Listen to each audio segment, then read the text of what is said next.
Je suis Conrad MacLeod, du clan de MacLeod. Enchanté. Moi, je suis celui qui va rester en dernier. Né en 1518 dans les Hautes-Plaines d'Écosse. Je suis immortel. C'est le film qui m'a le plus frappé. C'est évident. Ça se passe à coups d'épée. Sauf que on parle dans ce film-là de l'immortalité. Mais on s'aperçoit vite que l'immortalité ne tient qu'à un coup. Un coup de tête. Il n'en reste seulement un. Donc l'immortalité, nous, sur la planète, si ça ne vient pas extraplanétaire, ça ne vient pas en dehors de notre planète, on n'en voit pas encore. Non, mais je vais juste prendre ton début qui est intéressant, c'est que si on regarde les concepts qu'on a de l'immortalité, au niveau des religions, par exemple, les milliards d'humains vont finir par se fusionner dans 144 000 élus. Les 144 000 élus vont finir par se fusionner dans douzaines de personnes qui vont finalement faire un. Mais ils vont faire 3 personnes, vont faire un. Au niveau de ces religions-là, il y a quelques religions qui ont été chercher cette information-là. Mais toutes s'entendent pour dire qu'à la fin, il doit en rester un. On parle de 144 000. Oui, qui après ça va se retrouver dans 12, qui vont se retrouver dans 3, qui vont se retrouver dans 1. Et c'est la même chose avec le Père, par exemple, la Trinité. Il est 1, mais il est 3 fois 1, unité, et de là descendre, etc. Alors, on a un peu le même processus, et pour l'être humain, l'immortalité, justement, on pourrait en reparler. Si on regarde le film, l'immortalité se fait à coup de violence, mais on revient à la même chose, c'est-à-dire qu'il y aurait eu probablement effusion dans le film, dans l'idée, l'effusion des gens immortels à travers la planète, et il devrait en rester un. Maintenant, c'est toujours une immortalité qui exclut l'intelligence, parce que si les gens dans le film, dans le scénario, étaient intelligents, ils pourraient se dire, il faut qu'il en reste un, d'accord, mais ça fait déjà 800 ans qu'on se court après. Ça veut dire que si on ne se tue pas, on est immortel quand même. Donc, c'est pas nécessaire qu'il en reste un. Il y avait un prix là, dans le film. Là. Oh, il fallait qu'il y ait une motivation. Il y a un prix mortel, je pense. Oui, mais tu sais... Je ne suis pas certain de l'issue des autres films, là, mais il vieillit. Fait que, il peut faire des enfants. Mais il y a aussi une série télévisée, là, il vieillit plus. Il vieillit plus. On va sortir du film un petit peu. Sortons du film et rentrons dans la réalité. Et rentrons dans la réalité, qui pour nous, l'immortalité n'est qu'une philosophie. C'est très loin de dire, bon, dans la religion, on était instruit qu'on avait une âme immortelle. On s'attache à cette âme-là. Puis la même religion propose 2 choses. Votre âme n'est pas immortelle, mais vous avez la vie ici pour faire des actes qui vont vous rendre immortel. Et une autre version de la même religion va décréter au départ que les âmes sont immortelles. Alors, il y a des organismes comme, par exemple, les Mormons et d'autres qui vont plutôt penser qu'on doit rendre l'âme immortelle, mais ce n'est pas acquis au départ. Donc, les actes purs, etc., vont faire que l'âme devient immortelle, alors qu'au niveau de la chrétienté, par exemple, tu es immortel de toute façon, sauf que tu peux vivre ton immortalité en enfer. Ce qui, évidemment, va être le cas de 5 milliards... Dépendamment du juge. Oui, c'est ça, ça dépend du juge, ça dépend de l'heure qui va juger aussi, ça dépend si c'est sexiste ou non. Il y a beaucoup de femmes qui vont se retrouver en enfer. Non, peut-être aussi elle. En tout cas, si le juge va Dieu a une robe. Dieu a une robe, ça on le sait. Oui, Dieu a une robe, oui, c'est pas ce qu'il y a en dessous, mais en tout cas. Alors, ce qui est intéressant de constater, si on regarde l'immortalité, évidemment, il y a les Égyptiens en parlaient déjà. D'ailleurs, ils voulaient momifier les corps physiques. Maintenant, progressivement, eux, ils ont pensé que dans le monde de la mort, les personnes qui étaient là et qui étaient immortelles, le corps physique était mort, mais l'individu ne mourait pas. Et il avait besoin avec lui de tout ce qu'il avait connu sur la Terre de façon à pas trop s'ennuyer et à ne pas non plus se perdre, ne pas s'inquiéter, ne pas avoir peur. Alors, on momifiait les individus, c'est-à-dire qu'on momifiait le corps physique de façon à ce qu'il puisse conserver son corps physique. C'était son attache, le corps physique? Exactement. Nul sait si le mort voulait rester dans ce genre de... Mais à cette époque-là, à l'époque des Égyptiens, des pharaons, de conserver le corps physique, de le momifier. Oui, mais aussi on enfermait avec le pharaon tous ses serviteurs, ses familles, sa femme, ses enfants, ses chevaux, ses objets, etc. Les serviteurs avec. Ah oui, absolument, absolument. Et les prêtres, normalement, qui servaient, les prêtres, c'est eux qui faisaient les plans des pyramides, et les prêtres étaient aussi sacrifiés dans la pyramide, de façon à ce qu'on ne puisse pas faire parler les prêtres pour savoir où était le tombeau dans la pyramide, puis quels étaient les pièges. Est-ce que cette manière de faire était intuitive ou si les prêtres ou le pharaon savaient ce qu'il faisait, en gardant le corps physique, ils gardaient une attache, un lien avec le corps physique. Sinon, Ben, le gros de l'idée, évidemment, c'est que dans la réincarnation, le principe est que pour qu'un être humain se réincarne facilement et rapidement, il doit le plus vite possible se couper de ses attaches. Donc, les pharaons, donc c'est intuitif, c'était pas une science étudiée. Bon, ils avaient une science ésotérique, évidemment. Le principe était que si le corps physique du pharaon est maintenu, la tâche matérielle étant maintenue, l'âme ne peut pas gagner le monde de la mort, donc il ne peut pas se dissoudre dans le monde de la mort, ce qui fait qu'on n'a pas de... l'âme reste un fantôme. Alors, effectivement, le pharaon, en momifiant son corps physique, ne meurt pas. Mais la problématique, c'est qu'il meurt quand même, mais à très, très, très, très long terme, ou à petit, petit, petit feu. on parle du monde de la mort, là. Toujours, l'âme du pharaon ne gagne pas le monde de la mort tant qu'il y a une attache matérielle. Et c'est d'ailleurs pourquoi dans la religion catholique, on va souvent par la suite dire de laisser les morts enterrer les morts, c'est-à-dire que tu dois faire ton deuil, faire son deuil, et c'est pourquoi d'ailleurs on exposait les gens dans certaines traditions, et c'est pourquoi il y a toute une cérémonie funèbre où il y a l'enterrement, où on va pleurer les gens, où on va les incinérer. Cette mécanique-là, c'est une mécanique d'accomplissement du deuil, c'est-à-dire qu'on doit... c'est une mécanique qui finalement a beaucoup d'intelligence, en ce sens qu'une personne va dire, écoute, ça sert à quoi de l'exposer, ça sert à quoi de, etc. Une fois il est mort, on s'en débarrasse, c'est fini, là, on l'oublie. Oui, mais les gens qui restent, Les gens qui restent, ne l'oublient pas. C'est un tétage qu'ils font. Justement, c'est une vision des choses, sauf que les gens qui restent, s'ils ne font pas la cérémonie du deuil, ces gens-là ne sont jamais convaincus que la personne est morte. Ça veut dire quoi? Ça veut dire qu'ils vont vivre 5 ans, 10 ans, 20 ans encore en souffrant toujours, parce que chez eux, ça n'a pas été restructuré, ce n'est pas clair au niveau de l'ego que l'individu n'est plus là. Alors que la cérémonie du deuil est une cérémonie de coupure, justement, pour libérer le mort des attaches matérielles. Alors, une fois que tu l'as enterré, que tu l'as vu là, dans la tombe, tu l'as vu descendre ou que tu l'as vu brûler, etc., bien, les égos, quand ils rentrent chez eux, c'est réglé.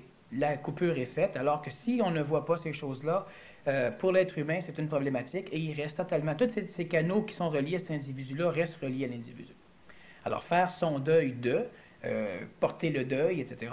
Tu veux dire que sont des les canaux de ceux qui restent attachés à l'âme de celui qui est décédé. Alors, celui qui est décédé a donc plus de difficultés à partir. Et la cérémonie du deuil, finalement, on va dire, c'est un peu une forme de tétage, oui, mais probablement que tu vas récupérer les énergies que tu as mis dans la personne décédée et elle va pouvoir s'en aller plus rapidement. Bon, alors donc, stratégiquement, ça devient intelligent et intéressant d'utiliser ce genre de forme pour détacher le défunt de ceux qui restent en vie. Alors évidemment, du point de vue d'une personne qui est mentale et qui fait fi des connaissances de l'ego, il va considérer effectivement que c'est un tétage. Il n'y a rien de plus têteux que d'aller brailler au chevet de celui qui est mort et de trouver que tu l'as toujours aimé, bien alors que tu l'as toujours détesté, etc. Mais c'est une vision mentale qui exclut les mécaniques de l'ego. Ceux qui vont retourner au cimetière, qui vont garder les vêtements de la personne, qui vont garder toute la décoration de la maison, le lit, tout ça, pendant 1 an, 2 ans, 10 ans. J'ai vu des maisons, au moins 10 ans, là, que ça n'avait pas bougé, c'était stagnant, le piano, la poussière partout. Là, c'est spécial. Fait que les gens croient encore qu'ils sont là, mais ils ne sont plus là. Là, on parle encore de tétage. Non, les gens parlent avec eux-mêmes, mais le défunt est parti. Le deuil est accompli. Un peu comme il y a eu d'autres traditions où pour qu'une personne puisse gagner le monde de la mort, il fallait qu'elle soit en paix. Et, dépendamment des consistances de l'ego, puis il faut bien comprendre que la majorité des gens qui sont émotifs, spirituels, qui sont donc intuitifs, sont des personnes qui, c'est intéressant, de constater, de toute façon, l'humain fait toujours ce qu'il faut, même si ce n'est pas ce qu'il fait. Et ces personnes-là, par exemple, connaissant pas l'astral, mais ils vont finir par se dire, écoute, mon père a été tué, et je dois le venger. Bien, venger son père, c'est encore une fois porter le deuil. C'est-à-dire que le bonhomme qui est mort a un ego qui est tellement un ego de haine, un ego possessif, etc., qu'ayant été tué par un ennemi, il ne gagne pas le monde de la mort. L'ego ne gagne pas le monde de la mort? Non, il faut qu'on ait tué l'ennemi. Alors le fils va donc, ou les amis, s'arranger pour tuer l'ennemi. On va appeler ça venger son père, par exemple, venger son fils, venger sa mère, venger son ami. Et l'idée de vengeance dans ce cas-là est encore une cérémonie rituelle funèbre. Je dois tuer celui qui l'a tué, ou le punir au maximum en massacrant sa famille, pour que mon père ou mon fils ou mon ami puisse reposer en paix. Mais l'ego de la personne qui est décédée reste attaché intimement à celui qui reste en vie, l'ennemi. Reste attaché à l'ennemi. Celui qui l'a tué par la haine. OK. On parle pas de toute l'humanité, mais on parle d'une époque. Tu parlais justement de Conrad MacLeod, ben c'est évident qu'à cette époque-là, si quelqu'un meurt, on doit le venger. La personne qui est décédée violemment ne peut pas gagner le monde de la mort facilement parce que son ego est attaché à la personne qui l'a tué. Et ça, c'était familial, c'était national. Oui, on a ça dans la chevalerie, on a ça dans énormément de philosophies où l'individu doit venger. Alors, ce qu'il faut comprendre, c'est que même si les personnes ne connaissaient pas la mécanique astrale, ça s'adonnait que par instinct, par intuition, ils savaient relativement pertinemment ce qu'ils devaient faire. Un peu comme d'ailleurs, si on regarde les sorcières, les sorciers ou les gens qui faisaient peur spirituellement, ésotériquement, ou magiquement au peuple, bien, quand on les tuait, on les faisait brûler vivants, de façon à détruire le corps physique immédiatement, à détruire le corps vital immédiatement, pour s'assurer que l'âme n'ait aucun attrait matériel et qu'automatiquement l'âme gagne le monde de la mort pour éviter que les fantômes viennent hanter. Mais les égos restaient. S'il y avait des égos de vengeance. Non, parce que le corps vital n'est plus là, le corps physique n'est plus là. Vu que c'est brûlé dans un incendie, les personnages décollaient immédiatement. Même si la sorcière avait eu le temps d'enfanter. Non. Mais normalement, les sorcières n'enfantaient pas. Mais sans ça, on brûlait toute la famille, on brûlait tout le monde au complet. Donc, effectivement, il y a des sorciers et des sorcières qui avaient établi des ruses. Mais ce que je veux dire, moi, c'est que le peuple inconsciemment savait ce qui devait se faire de mieux pour éviter. Alors, ça veut dire que donc l'immortalité est un concept qui est présent tout le temps, parce que si on détruit les sorcières de façon à ce qu'elles ne pas nous hanter, ça veut dire qu'une fois morts, on sait qu'ils vont venir, donc l'immortalité. Si on doit venger son père, ou son frère, etc., c'est parce que l'autre continue à vivre, mais qui souffre hardiment du fait que l'autre continue à vivre sur la planète. Alors, on va donc tuer. Et ce qui est amusant, c'est que les deux morts vont maintenant pouvoir gagner le monde de la mort, aller en paix. Mourir la deuxième mort en paix. C'est-à-dire que, c'est ça, par exemple, une personne, son père se fait tuer, alors lui, il va venger son père, il va tuer celui qui a tué son père. Celui qui a tué son père meurt, va rejoindre le père qui est mort, et les deux vont gagner le monde de la mort en paix. C'est l'idée. Évidemment, dans le monde de la mort, la paix n'est pas évidente. Ensuite, si on regarde encore au niveau de l'immortalité, dans la Bible, on parle de Jésus, où certaines personnes demandent carrément si c'est pas Élie réincarné, si c'est pas... On revient à la charge au niveau réincarnationnel. Là. Oui, mais quand on parle de réincarnation, on parle nécessairement d'immortalité. Et quand on parle de résurrection, on parle aussi d'immortalité. Mais ce qui est amusant de constater au niveau de la chrétienté, c'est que tu meurs, et quand tu es mort, tu n'es pas immortel, tu es mort. Mais à un moment donné, Dieu va te ressusciter d'entre les morts, et maintenant tu vas être immortel. Puis il va faire ça comment? Ça, on laisse tomber la technique. C'est un mystère. C'est un mystère. C'est ça, c'est un mystère divin. Ou c'est un mystère papal. Mais ce qui est amusant de constater, c'est que juste les contradictions au niveau des concepts, parce que si tu es ressuscité, de toute façon, tu es immortel. Il n'y a pas un temps où tu n'existes pas dans l'immortalité. Mais si on étudie le terme immortalité, ça veut dire que tu ne peux pas mourir. Mais il y a une nuance entre être immortel et entre être éternel. Éternel, c'est parce que tu es immortel depuis toujours. Non. Tu peux être mort, mais tu existes. Éternel, ça veut dire que tu vis tout le temps, on pourrait dire que tu n'es plus assujetti au temps. C'est un peu là. Là, tu dis, tu peux être mort et être éternel. Bon, tu reviens et tu dis, tu peux être éternel si tu vis tout le temps. Oui, c'est pas juste pour t'expliquer l'idée. Éternel, c'est finalement exister sans être assujetti au temps. Donc, quelqu'un qui est éternel, c'est quelqu'un qui ne vieillit pas. C'est quelqu'un qui, finalement, vit pas. C'est quelqu'un qui existe tout le temps. Et ce qu'il faut comprendre, pour comprendre l'immortalité, il faut comprendre le principe de la vie. Quelqu'un qui veut fuir la mort doit nécessairement abandonner la vie. Et ça paraît bien banal quand je le dis comme ça, mais c'est un phénomène essentiel. Ça peut paraître très radical pour les égos qui comprennent, c'est un suicide. Oui, mais si tu te suicides, tu meurs. Moi, je te dis, si tu ne veux pas mourir, tu dois abandonner la vie. La mécanique de l'ego, là. Qu'est-ce que tu dis peut être perçu de cette manière-là. Oui, mais si tu te suicides, tu n'abandonnes pas la mort. Non, je meurs. Bon, ouais. Moi, je te dis, si tu veux abandonner la mort, tu dois abandonner la vie. OK? Alors, effectivement, si tu prends uniquement cette phrase-là, et qu'à un moment donné, tu la médites, tu la réfléchis, tu la retournes de tous ses côtés, tu la questionnes, tu la lances, tu vas découvrir énormément d'éléments qui vont t'indiquer finalement des ressources acquérir pour parvenir progressivement à une forme d'immortalité, mais en réalité à une forme d'éternité. Mais ce qui est amusant, c'est que si tu es mort, tu es éternel. Si je suis mort, Tu es en dehors du temps. je suis en dehors du temps, je suis éternel, Si tu n'existes plus, tu es mais éternel. éternellement mort. Ben oui. Si tu n'existes plus, tu es éternel. Ça me donne pas grand-chose, là. Ça, tu le sais pas. Parce que honnêtement, qu'est-ce que ça te donne de vivre? Bon. C'est un questionnement, là. Oui.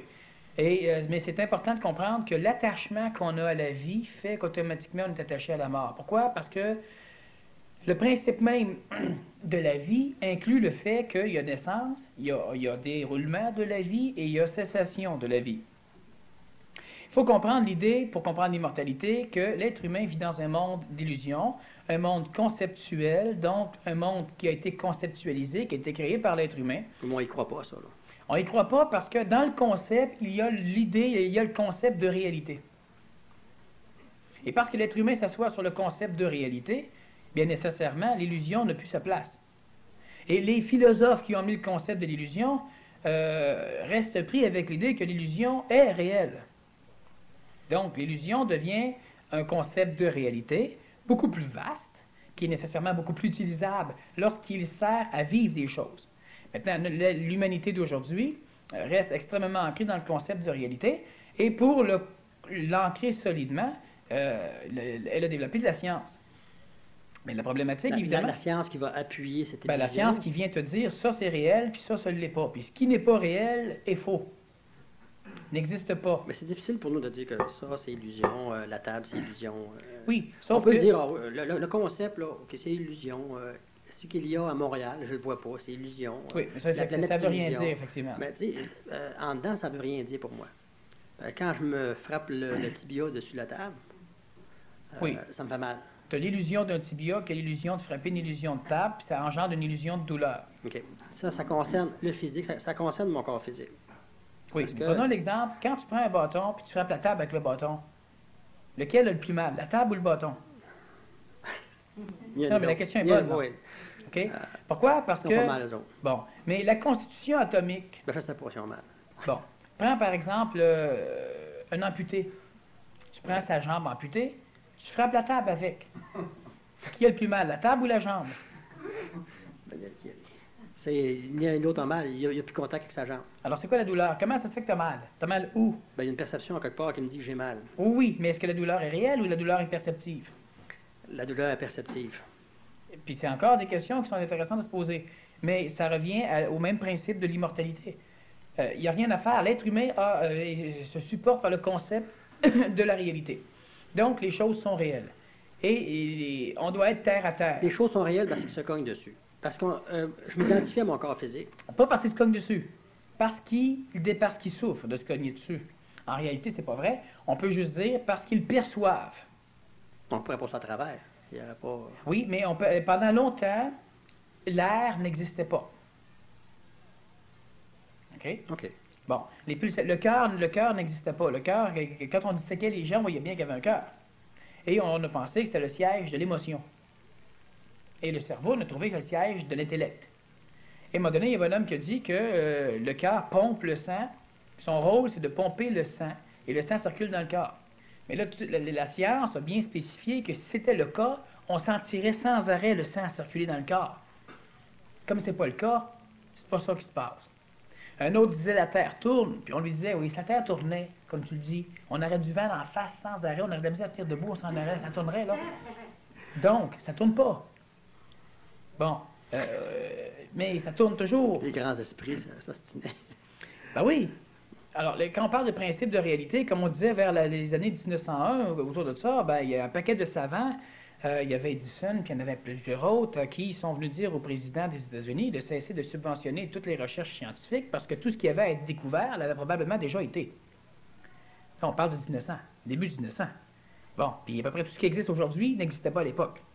Parce que leur fondement était ébranlé? Ben, les concepts de la réalité, non, parce que les concepts de la réalité faisaient en sorte que tout ce qui avait à être découvert devait l'être. On avait découvert l'électricité, on avait découvert pas quelque chose du genre, les avions commençaient à voler, mais c'était clair et net que tout ce qui avait été découvert l'avait été. Ça valait plus la peine de subventionner. Et là, on parle de grands savants.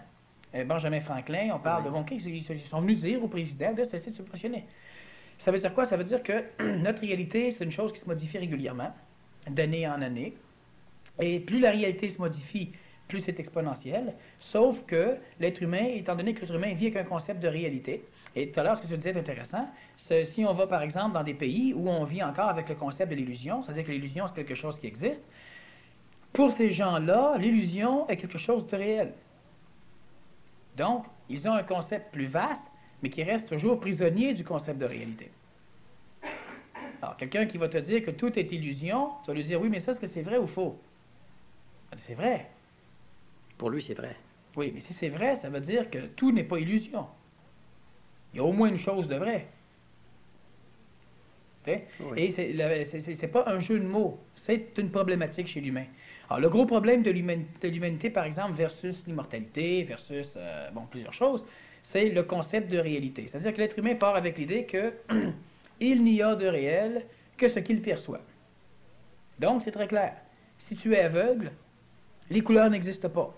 Et tout ça n'existe pas. Moi, je peux te dire, c'est vrai que ça n'existe pas. Selon ton point de vue à toi, les couleurs, les formes, ça n'existe pas. Les formes vont exister manuellement, mais les formes n'existent pas. Alors pour lui, il n'existe pas. Son cerveau ne le perçoit pas. Bon. Ça revient toujours à la perception. Oui, dans sa réalité, ça n'existe effectivement pas. Et la personne aveugle n'a pas besoin de voir. Elle va avoir besoin de voir quand elle va apprendre par ses oreilles que les autres voient. Mais le gros du problème là-dedans, c'est pas tellement de se poser la question, oui, mais elle ne voit pas, mais les choses sont là quand même. Non, c'est pas vrai ça. Parce que si toute l'humanité était aveugle, ben les choses ne seraient pas là. Enfin, personne ne viendrait te dire, la montagne au loin que tu ne peux toucher ni entendre, elle est là, mais personne ne la voit. Mais 200 aveugles sur un bateau, ils savent qu'ils sont sur un bateau. Non, si on leur dit. Sans ça, ils savent où ils sont. Bon, on leur dit qu'ils sont sur un bateau.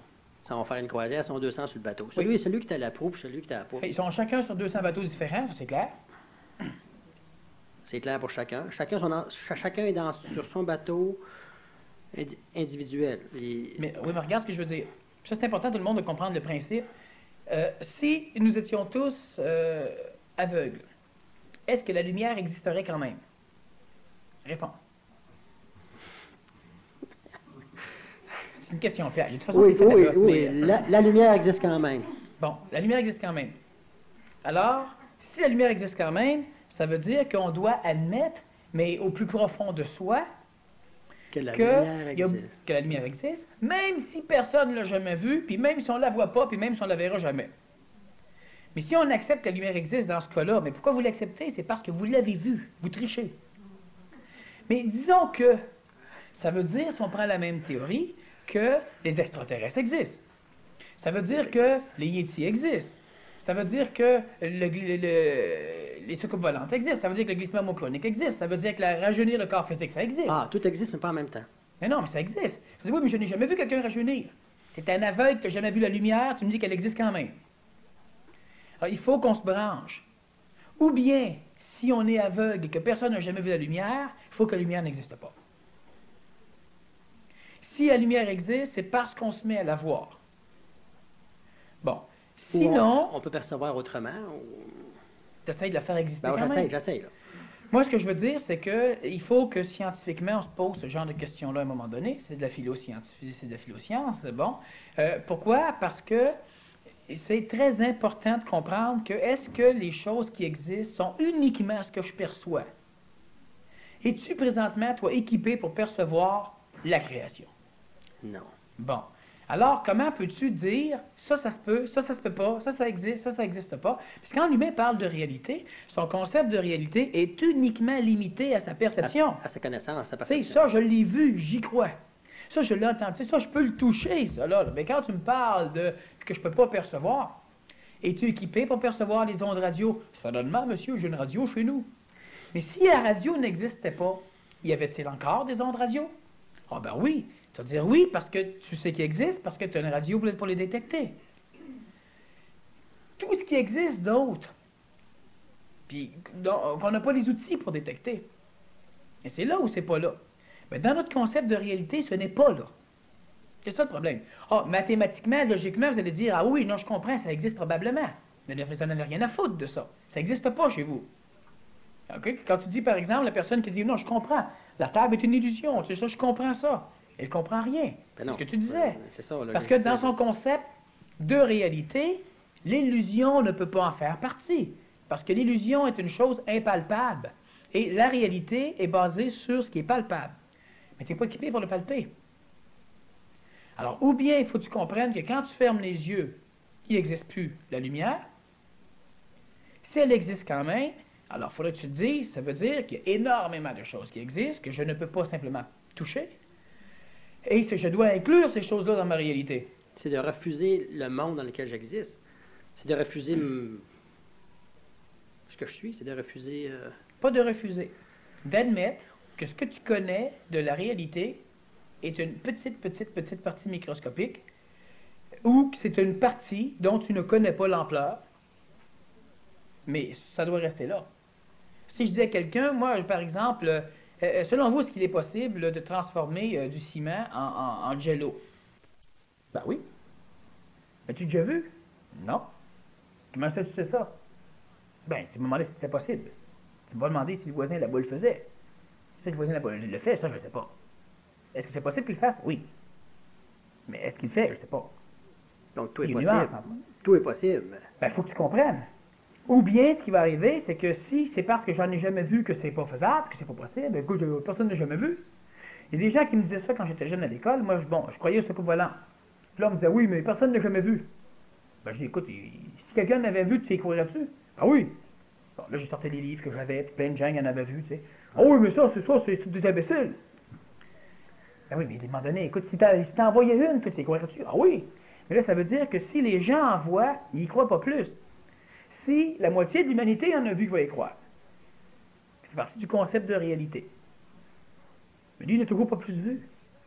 Et je connais des gens, puis ce jeune-là, à un moment donné, lui et moi, on a vu des ovnis. On ne parlait pas de soucoupe volante, on parlait d'ovnis.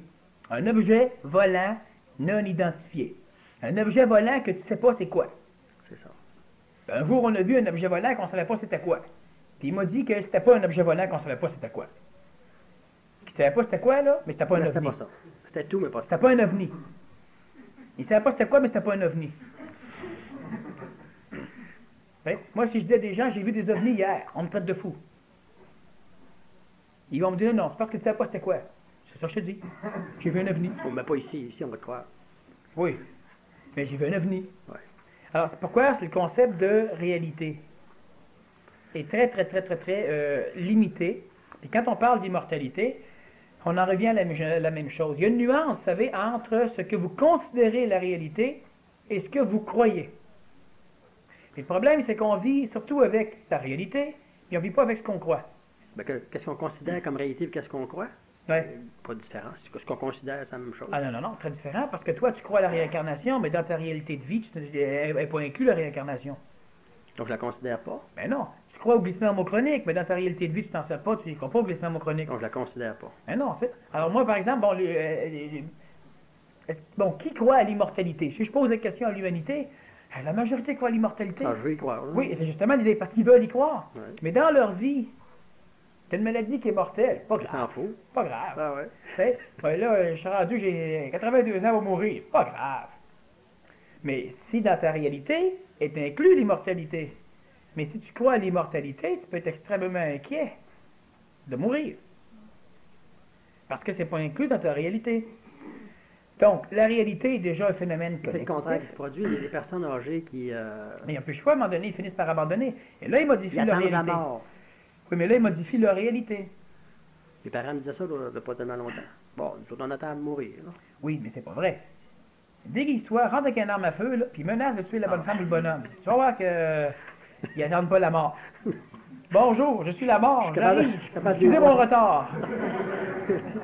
Puis tu vas voir que... non. Non, c'est une philosophie de voter Mais encore. c'est ça, c'est de leur croyance. Ça fait partie de la croyance. Ils se mentent carrément, mais ça fait partie du support pour leur permettre de continuer à vivre dans une réalité qui exclut carrément la vie après la mort. Donc, notre immortalité doit se faire en dehors du corps physique. C'est-à-dire que l'immortalité veut dire que tu ne meurs plus, mais c'est assez clair et net que du point de vue du concept de la réalité, pour abandonner la mort, on doit abandonner la vie. En se créant quoi? En se créant rien, en cessant Moi, ça me tente pas de quitter mon corps. Je sais pas que... Ça c'est mon véhicule. Oui, mais c'est parce que toi, tu considères que la vie, pour toi, c'est quelque chose d'utile et d'important. Si je suis ici, je suis venu au monde Oui. ici. Il y a eu fusion de deux corps physiques. Peut-être 3 dans ton cas. Peut-être 3 dans mon cas. C'est pas impossible. Tout est possible. Hein? Tout est possible. Oui, mais ce que je veux dire, c'est que tu tenterais de me parler de la vie. Oui. Mais la vie, bon, qu'est-ce que c'est la vie? Donne-moi ton avis. C'est l'animation d'un corps. C'est ce qui bouge. Non. Non, parce que là, il y a une branche d'arbre qui se promène au vent. C'est tout ce qui n'est pas mort. Puis qu'est-ce qui est mort, c'est pas vivant? Bon, ce qui est vivant, c'est... Pas qu'est-ce qui est vivant. Qu'est-ce que la vie? La vie, c'est ce qui manifeste dans... Parce que ces questions-là sont importantes. Moi, je me rends compte de toute façon que plus l'être humain est capable d'augmenter son concept de réalité, donc de le diluer finalement, parce qu'il vient à un moment donné où dans la réalité, tu vas finir par dire tout est possible. Ah ben c'est intéressant, parce que si tout est possible, le concept de réalité devient très, très, très, très vaste, et il va venir à un moment donné, il va lentement disparaître. Mais ça doit être vécu. On doit l'appliquer, ça doit être inclus dans notre concept. Expérimenter, parce qu'on a besoin, nous, de preuves. Comme moi, j'ai besoin de tu n'as pas besoin de preuves, parce que même avec les preuves, tu fais rien. Ah oui, c'est vrai. Tu n'as eu des preuves de choses extraordinaires. Oui. Hein? Puis tu connais plein de gens qui ont vécu des choses extraordinaires, et ça n'a rien changé à leur vie. Je n'ai pas eu assez, ou quoi? Non, c'est parce que ce qui arrive faisait partie de l'extérieur de la réalité. Et ton concept de réalité est très solide, et tu ne peux pas inclure ça là-dedans. Quand on dit, moi, là, sinon, si je le vois de mes yeux, je vais le croire. C'est pas vrai. C'est que ton concept, ta réalité, tu la vois de tes yeux. Mais tu peux voir d'autres choses que ta réalité de tes yeux. Mais ça, tu n'y croiras pas. C'est pas dans ton concept de réalité. Mais toi, parce que tu vois la réalité de tes yeux, tu vas finir par penser que c'est la réalité parce que tu le vois. C'est pas vrai. Donc, il me reste c'est la réalité parce que ça fait partie de ton concept de réalité. Pas parce que tu le vois. Bon, si je demande à quelqu'un, par exemple, est-ce que Dieu existe seulement? L'as-tu déjà vu? Ben écoute, j'ai pas besoin de le voir, il y a en masse de preuves sur la planète. Bon, ben des équivalents existent d'abord? Ah, absolument pas. Mais pour considérer, c'est toujours l'ego? Oui, mais c'est pas grave. C'est l'humain. Ben, c'est pas grave. C'est ça qui m'empêche d'être immortel ou... Non, l'immortalité, elle est probablement là. L'être humain est immortel. Ses véhicules vont changer, sa forme va changer, sa perception de lui de l'extérieur va changer. Mais une chose est certaine, c'est là. C'est-à-dire que, et puis c'est encore là, pour être capable de comprendre ce c'est là facile, il faut encore une fois modifier un peu sa perception de la réalité.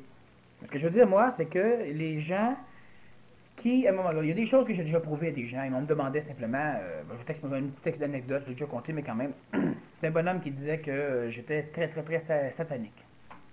Bon, c'est un de mes amis. Puis lui, si vous l'aviez vu, vous auriez eu l'impression qu'il était satanique. Mais lui, il pensait très yavique.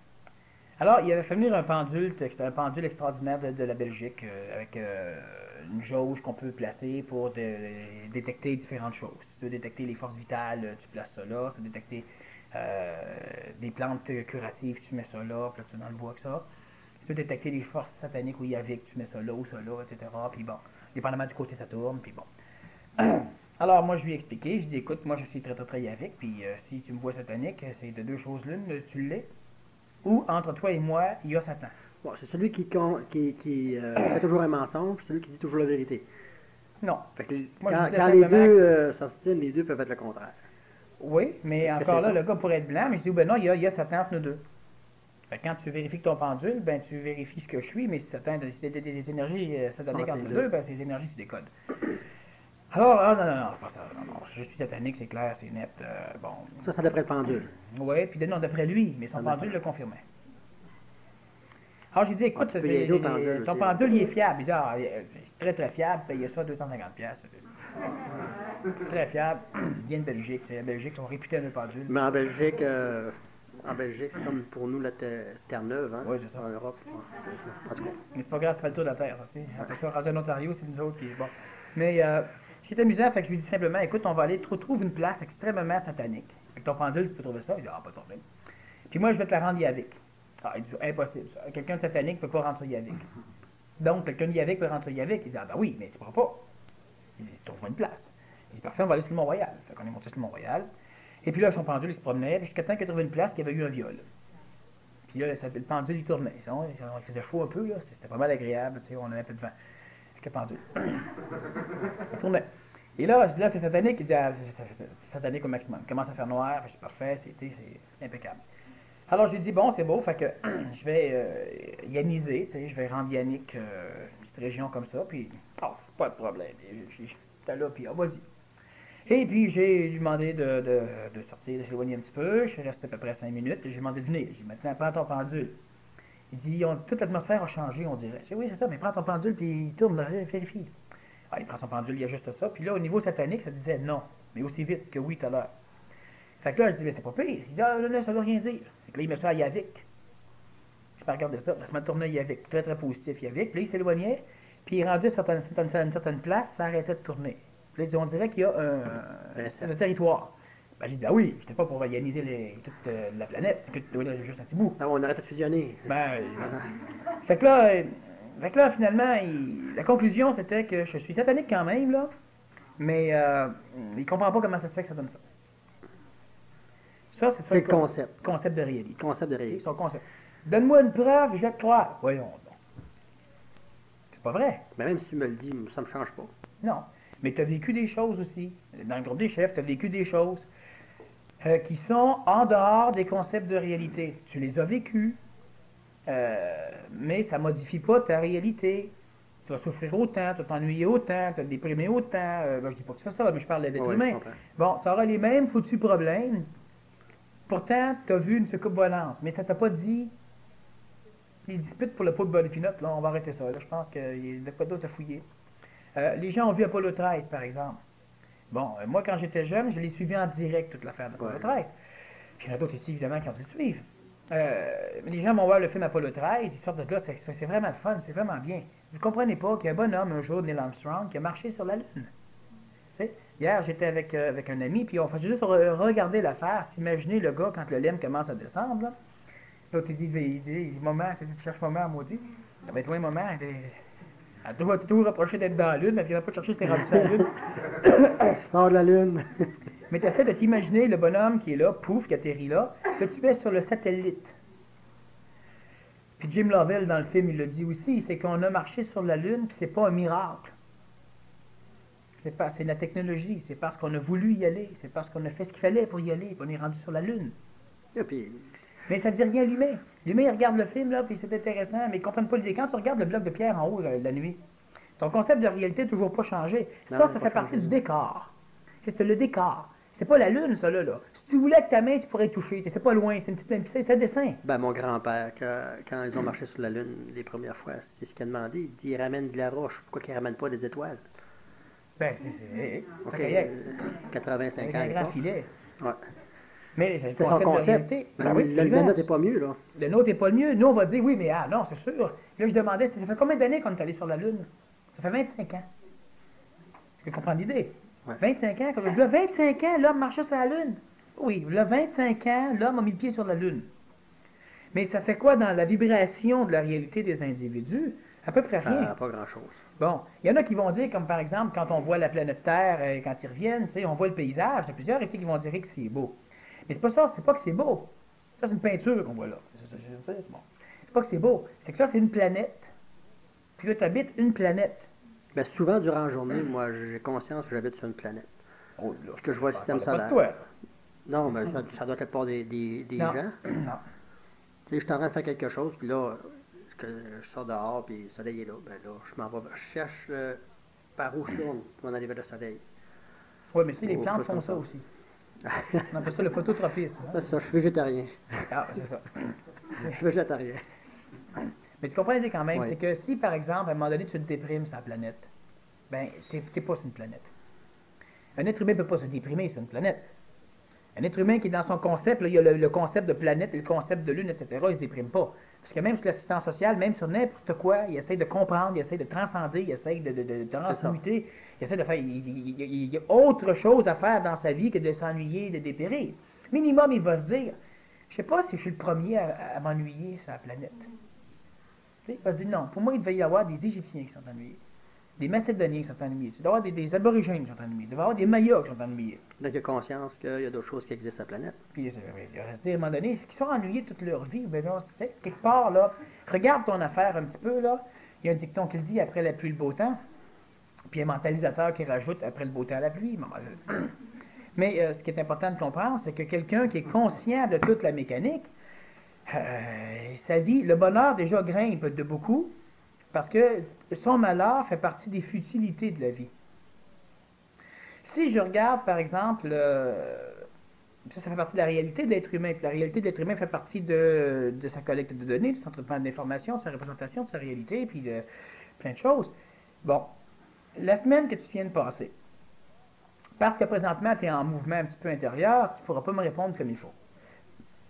Tu vas me répondre comme il faut, mais pas comme je veux. Est-ce que ta semaine était plaisante ou neutre, ou déplaisante? Plaisante. Bon, je dis, il ne répondrait pas comme il faut. OK? La majorité des gens vont considérer que ça va mal sur la Terre, que ça va mal dans leur ville, que ça va mal dans leur village, que ça va mal dans leur vie, que... Non, mais j'ai pas eu le temps de m'en occuper de ça. Je te dis, tu ne répondras pas comme il faut, parce que présentement, tu es en changement. Mais si je t'ai posé la question, il y a 2 mois, 3 mois ou 6 mois, tu aurais su quoi répondre, là, mais honnêtement parlant, c'était pas aussi plaisant. Sauf que si je t'avais dit, on va faire un grand tableau, tu vas dresser la liste de tout ce qui est déplaisant, puis le nombre de temps que ça dure. Tu vas te rendre compte que peut-être, à l'époque, tu avais peut-être 3-4 heures de déplaisir par semaine. Mais ça, c'était ta vie. 3-4 heures de déplaisir par semaine, c'était que ta semaine était déplaisante. OK? Donc, c'est un peu la même chose. Quelqu'un qui vit sur la Terre, quelqu'un qui modifie sa réalité en tenant compte que tout est possible. Bon, mais les gens ont vu des photos de la planète Terre. Ils l'ont vu. Oui. Mais ils ne sont pas plus une planète. Prouvez-moi là, puis je vais. Non, ça ne sert à rien. Il vient un moment donné où ça sert absolument à rien de perdre notre temps à prouver des choses aux gens. Ça ne sert à rien. Oui, mais si tu me le prouves, je vais comprendre. Non. Quand tu vas comprendre, moi, je vais le prouver. OK? Quand tu vas comprendre sans la preuve, tu le comprends, mais il te manque peut-être la preuve. Mais la preuve ne te convaincra pas. Même si c'est toi qui as fait la preuve. Non, tu as vécu des expériences à Montebello. Tu en as vu des choses. Tu as assisté à des glissements chroniques? Oui. Bon. Puis j'en vis aussi. Bon, puis c'est des miracles. Oui, mais tu as assisté à certains qui sont miracles. Miracle en ce sens que ça ne se peut pas. On va triper à essayer de l'expliquer. Écoute, peut-être qu'il y avait un avion qui a largué son carburant, puis il nous a plu pendant qu'il essayait de dégager. On pensait que c'était de l'eau, mais c'était du carburant. On peut trouver des trucs comme ça. On n'a pas entendu d'avion, on ne l'a pas vu, mais peut-être parce qu'on était occupé à manger des fleurs. Il y a une chanson qui parle de trou dans un nuage. On va être au-dessus, en dessous du trou. Ah, c'est ça. Il y a plein d'explications de ça. Ouais. Sauf que ça n'a rien à voir, c'est ridicule. J'ai rencontré un bonhomme que certains connaissent ici, il s'appelle la même affaire, il a vécu une vie absolument abominable. C'est Martin Gray. Et puis, si on parle avec le bonhomme a 70 ans, là. OK? Son enfant plus jeune a 20 mois.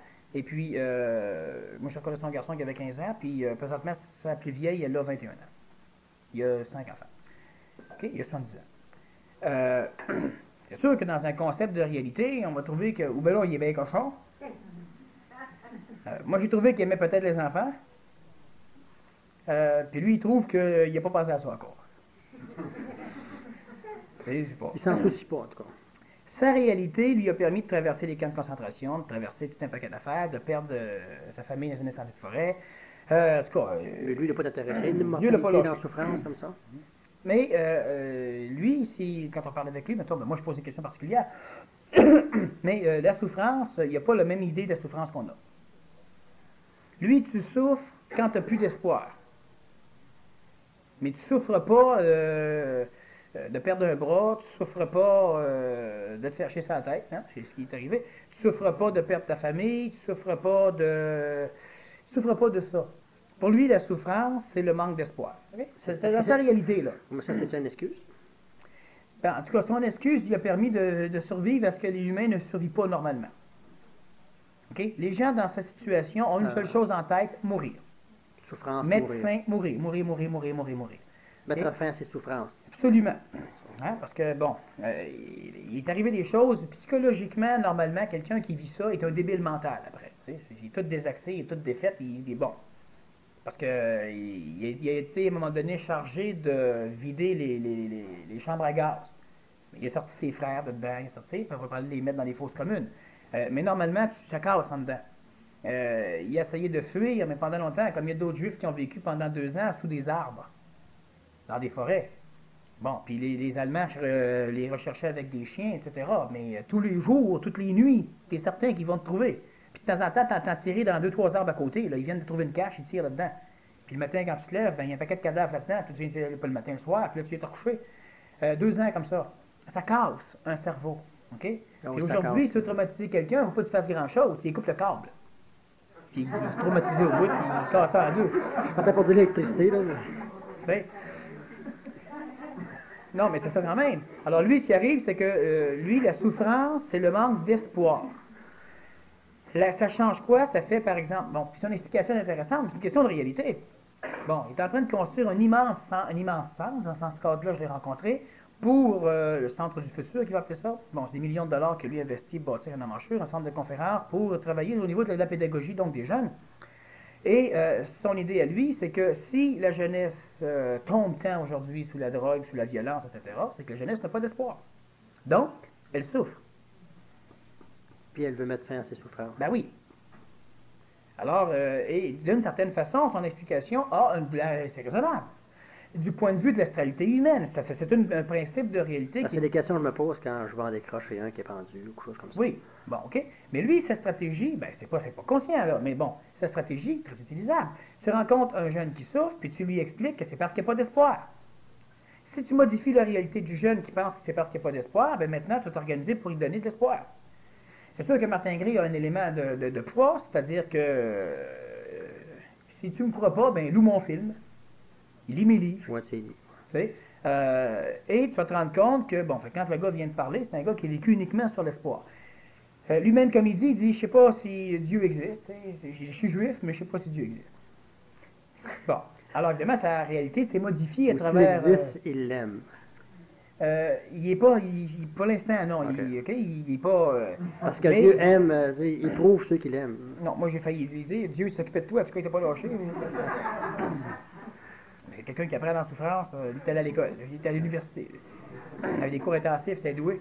Mais, OK, on revient à l'idée de la réalité. Le principe de réalité est un principe, c'est un concept. Puis dans notre concept de réalité, il y a notre monde. Dans ce concept-là, il n'y a pas de place pour l'immortalité parce que de nos yeux, on voit les gens mourir.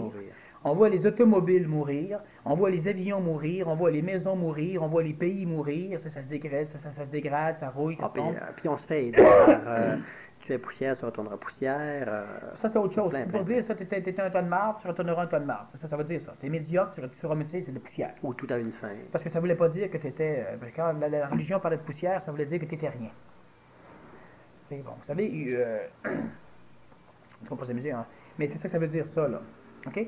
Ce qui est intéressant, c'est que le concept d'immortalité est un concept qui peut modifier totalement la façon de vivre de l'être humain et dans la réalité de l'être humain, évidemment, il y a de la place pour la mort, il y a de la place pour la souffrance et à travers ça, il existe disons, une extra-réalité, quelque chose, une réalité extérieure à la réalité de l'humain qui fait en sorte que cet humain-là considère malgré tout la possibilité d'espérer. C'est amusant parce que l'espoir est inclus dans la réalité, mais ce qui est inclus dans l'espoir n'appartient pas à la réalité. Donc, Ce l'espoir qui est fait un peu- inclus dans l'espoir n'est pas inclus dans notre réalité. Non, mais l'espoir est inclus dans la réalité. C'est-à-dire que dans ta réalité, tu es capable de vivre l'espoir. Mais ce dans quoi tu espères, ça, tu penses pas que c'est réel. La personne peut dire, oui, oui, c'est réel, mais c'est pas vrai. Mais tu parles-tu de la foi?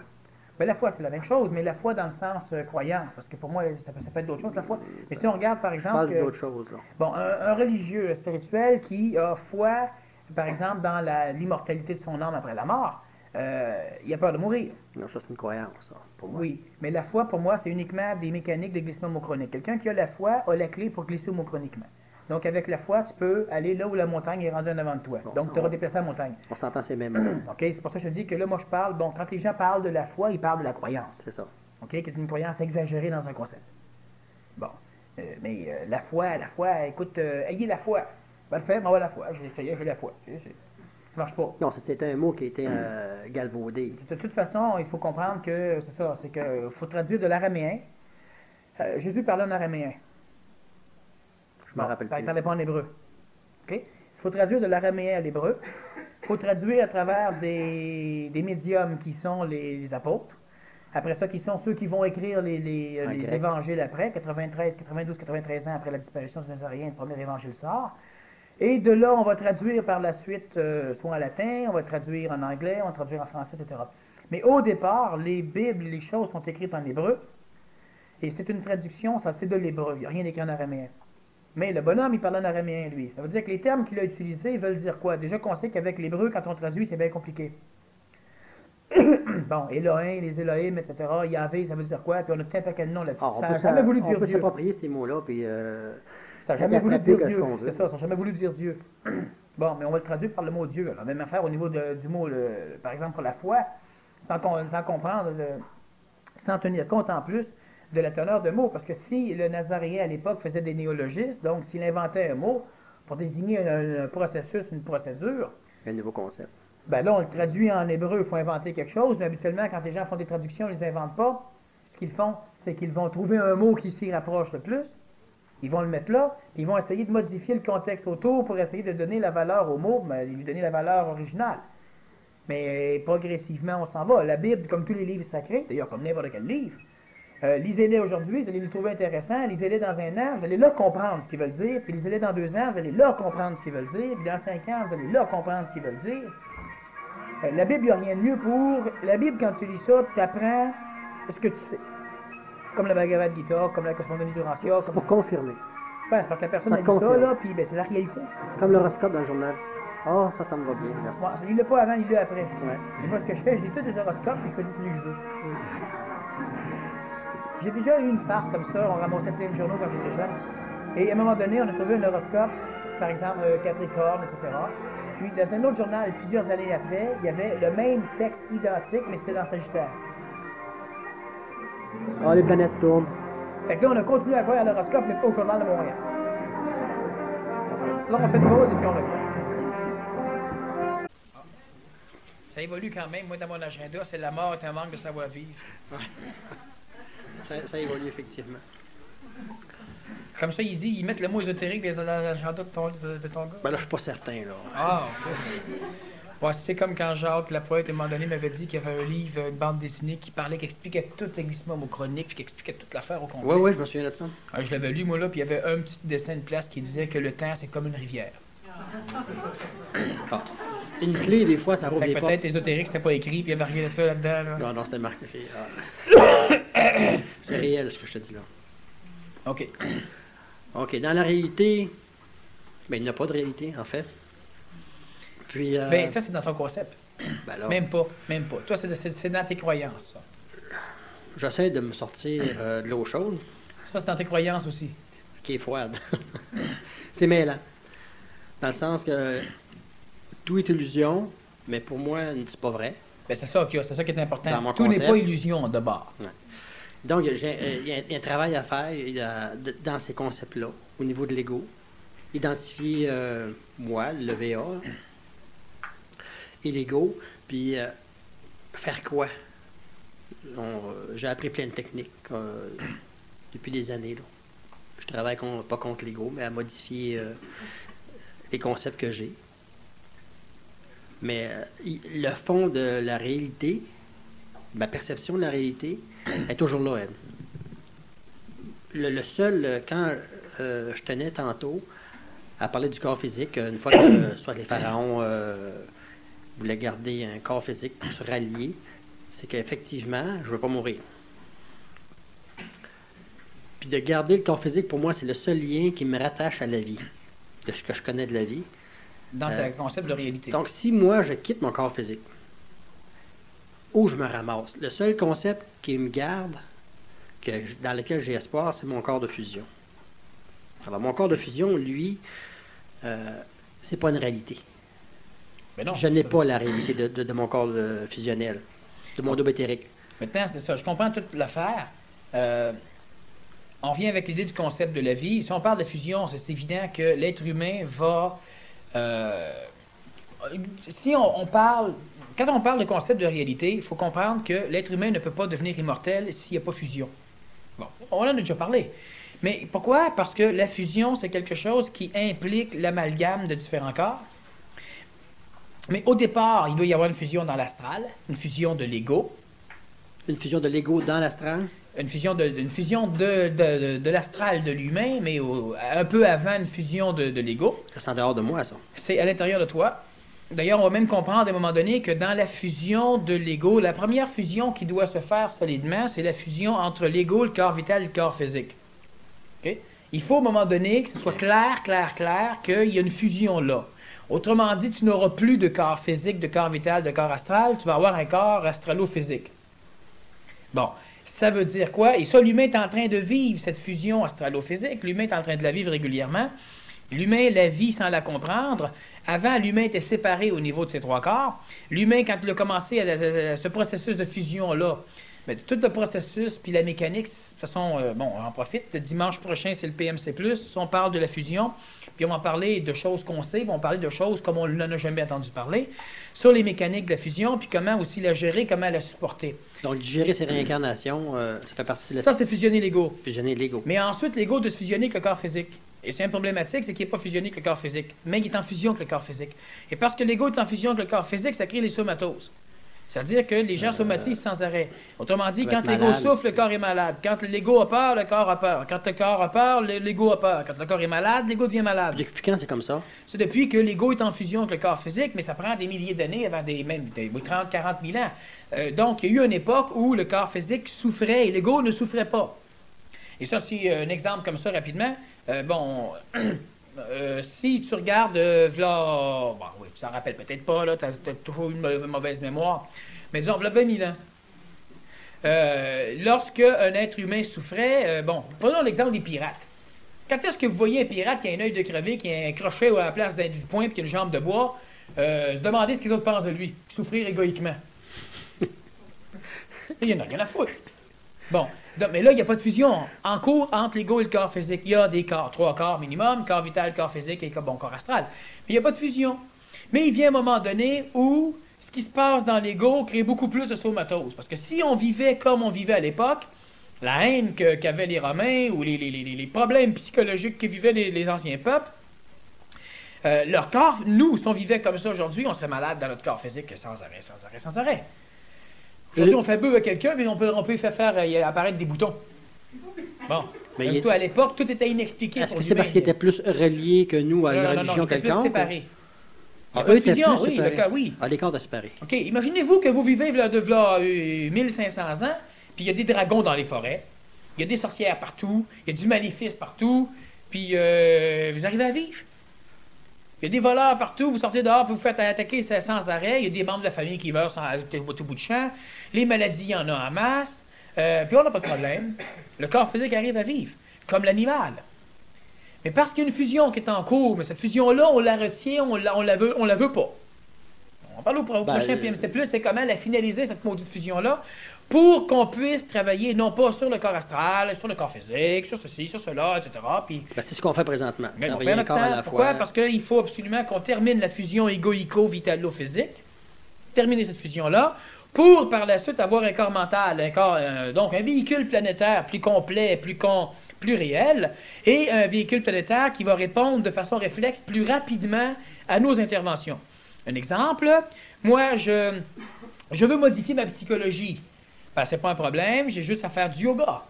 Ben, OK, depuis 20, 30 000 ans, depuis que la fusion égoïco-vitalo-physique a commencé, il y a des techniques qui sont apparues où on va se dire, en faisant du yoga, ben, dans 20 ans, après, mettons, 5, 6, 15, 20 ans de yoga, ça modifie ta psychologie. Le problème, parce que la fusion n'est pas opérationnelle, la fusion n'est pas terminée, ben, la modification de ta psychologie appartient au yoga. Donc, si tu cesses de faire du yoga, il y a des grandes chances que tu perdes progressivement ce que le yoga t'a redonné. Que tu reviennes malade. Les arts martiaux font la même chose, etc. Si la fusion est terminée, ben là, l'être humain il va pouvoir utiliser de façon beaucoup plus efficace des clés. L'acupuncture pourra te modifier, te faire évoluer. L'hypnose pourra changer ton corps physique. Ça le fait, ça prend du temps, puis souvent, c'est pas cristallisé, c'est vraiment temporaire. Ah, ça peut être guéri à l'instant, Oui. une journée. Tu vas méditer, tu vas changer toi. ton corps physique. Pourquoi? Parce qu'il va y avoir une union entre les trois éléments, entre les trois corps. Puis ça, c'est un processus de fusion.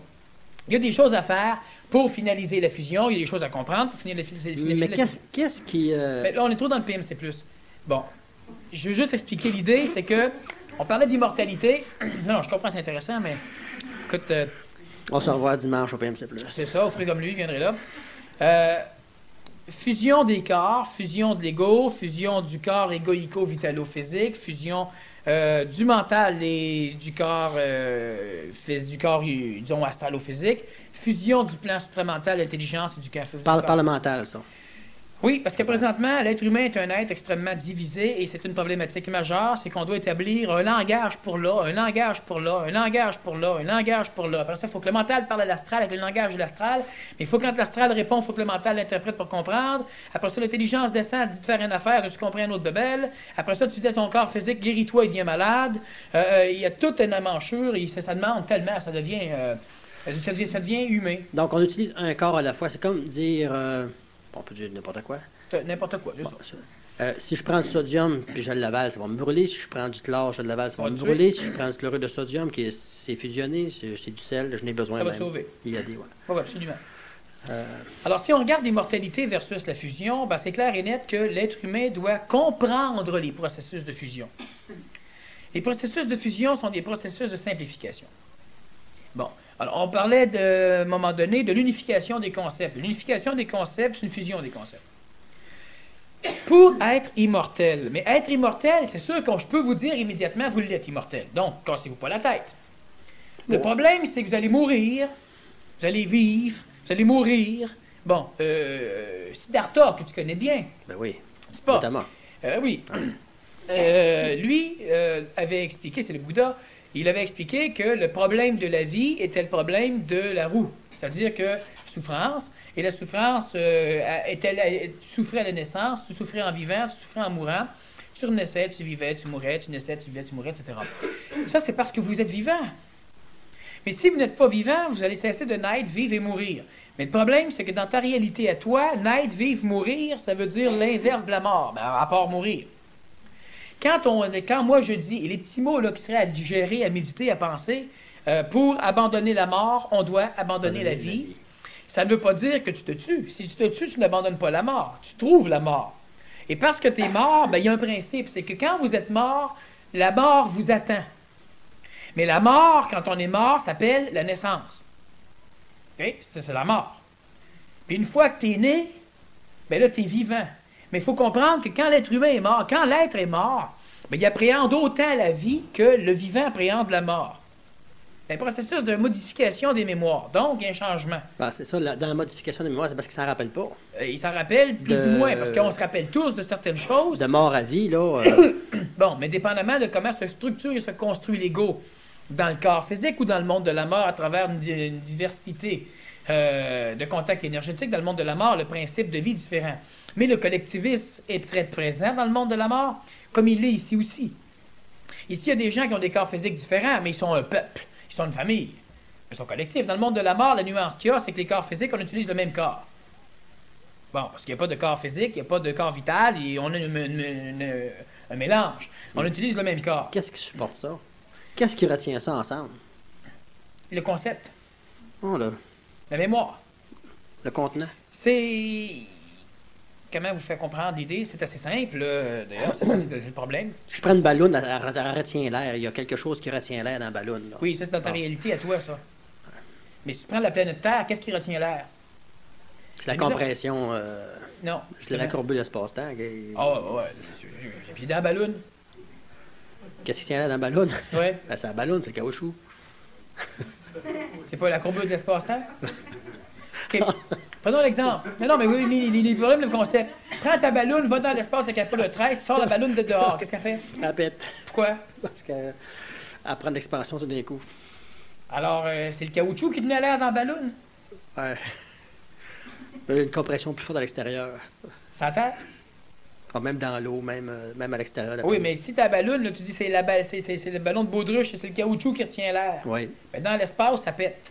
oui. L'air est plus retenu. Ça veut dire que ce qui retenait l'air n'est plus là. Ça n'a jamais été le caoutchouc.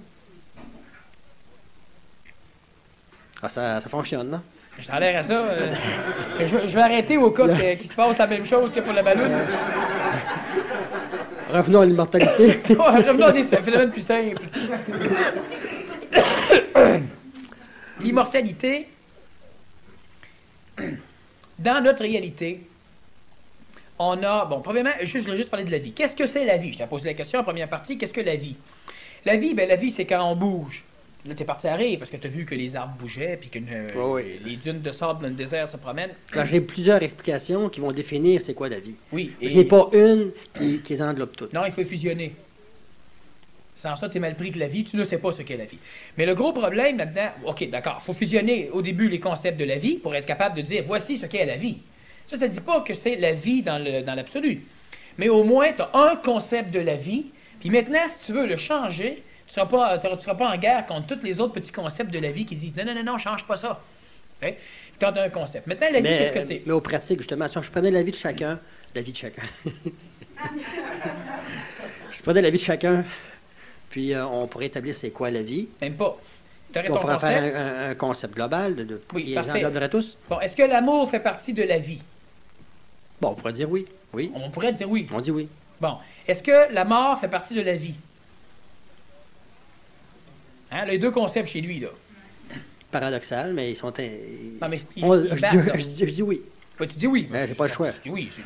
Pas chaque coup, il va dire patate. Non, peut-être. La vie, c'est une enveloppe dans laquelle on a placé, c'est une boîte, c'est notre ballon de baudruche, dans laquelle on place certaines perceptions qui ne sont pas nécessairement cohérentes, OK? Et on appelle ça la vie. Du moment que l'enveloppe est déchirée ou du moment que d'autres éléments qui ne peuvent pas entrer dans l'enveloppe essayent d'y entrer, on n'appelle plus ça la vie. Parce que qu'est-ce que c'est vivre? Si par exemple, moi je vous dis vivre, c'est exister. Donc, vous allez dire, donc, quand on meurt, on vit toujours. L'idée des premiers concepts d'immortalité faisait en sorte que la mort était inclue dans la vie. Donc, tu étais immortel même quand tu mourais. Par exemple, vous mourrez, vous allez dans le monde de la mort. Écoutez, réveillons-nous. Si je vais dans le monde de la mort, c'est que je suis toujours là. Parce que si je meurs et qu'il n'y a plus rien, je ne vais pas dans le monde de la mort. Oui, Je vais nulle part. Si je meurs et je vais au ciel, si je vais à quelque l'enfer, part. écoute, si je meurs et je vais, le jeu est toujours là. Ça, c'est un concept. Oui, mais ce que je veux dire, c'est que quand on parle de la vie, déjà pour parler d'immortalité, il faut qu'on soit capable de minimum d'expliquer ce qu'on entend par vivre. Vivre, est-ce que c'est exister? Il y en a qui vont dire oui, il y en a qui vont dire non. Vivre, est-ce que c'est avoir de l'argent? Il y en a qui vont dire oui, il y en a qui vont dire non. Vivre, est-ce que c'est souffrir? Il y en a qui vont dire ça a l'air que c'est ça. Un autre va dire non, vivre, c'est quand tu es heureux. Quand tu souffres, tu vis pas, tu existes. On a différents concepts de la vie. Mais quand on parle déjà de la mort, pourquoi avez-vous peur de mourir? Ah, il y en a qui vont dire j'ai pas peur. Non, c'est sûr, parce que vous n'êtes pas sur le bord de votre lit de mort. Tu sais, on n'a pas peur, mais on a peur. Pourquoi l'humain a-t-il peur de mourir? C'est parce qu'il y a un concept de la vie. Dans ce concept de la vie-là est exclu tout ce qui arrive quand tu meurs. Minimum, quand votre corps physique s'en va. Donc, l'enveloppe, c'est le corps physique, puis tout ce qui est attribuable à l'enveloppe porte le nom vie. Parce que quelqu'un qui est sourd, aveugle, muet, puis Unijambiste. est-ce qu'il vit? Il y en a qui vont dire, moi, vivre comme ça, j'aime autant pas vivre. C'est amusant, ça, là. Est-ce que, selon vous, quand Mais tu vis celui pas- qui est comme ça, lui, il vit. Oui, mais toi, Peut-être là, plus même que si tu quelqu'un vis qui a plus, toutes ses fonctions. si tu vis plus, est-ce que tu entends? Quand tu vis plus? Oui.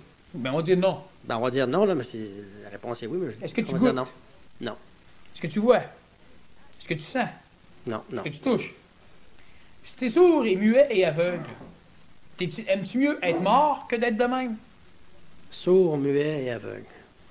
Ben, si t'es mort, tu goûtes plus, Je serais malheureux. tu touches là. plus. Oui, mais si t'es mort, tu perds même ce qui te reste.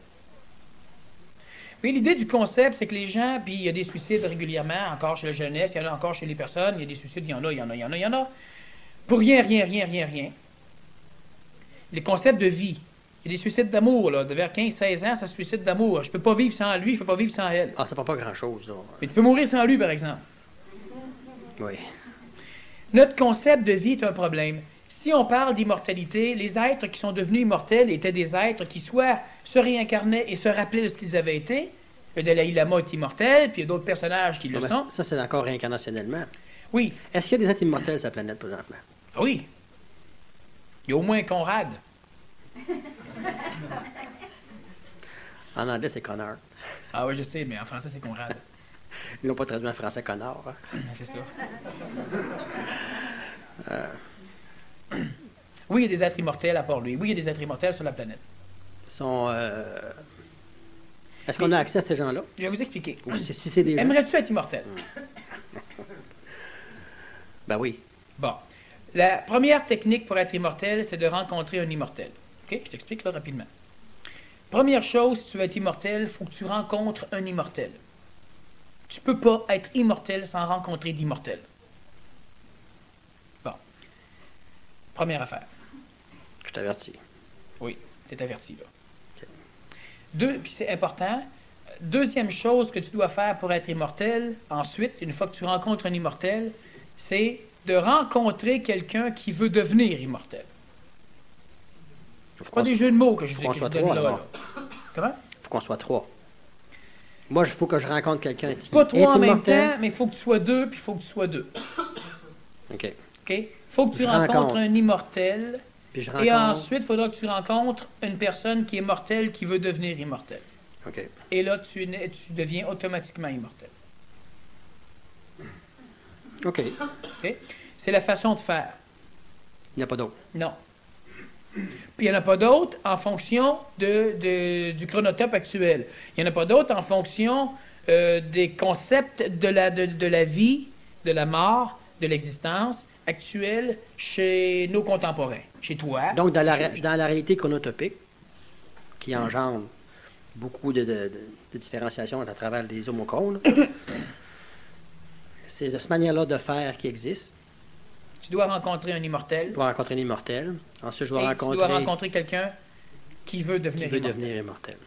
Bon. Puis si tu veux que je t'explique pourquoi, tu me le diras. Non, là, tu compris. As-tu son adresse? Il est gêné. Oui. Est-ce que je la connais? On ne marche pas avec des devinettes. C'est pas de te dire où, etc., parce qu'il faudra que tu rencontres un immortel. Et tu ne peux pas rencontrer un immortel, même si tu as son adresse. Je peux avoir son adresse, puis il n'est pas là. Ou il est là, mais tu ne viens pas. OK? Et ce que je vous dis là, c'est pas des jeux de mots. OK? On reprend nos deux idées. Pour devenir immortel, vous devez rencontrer un immortel.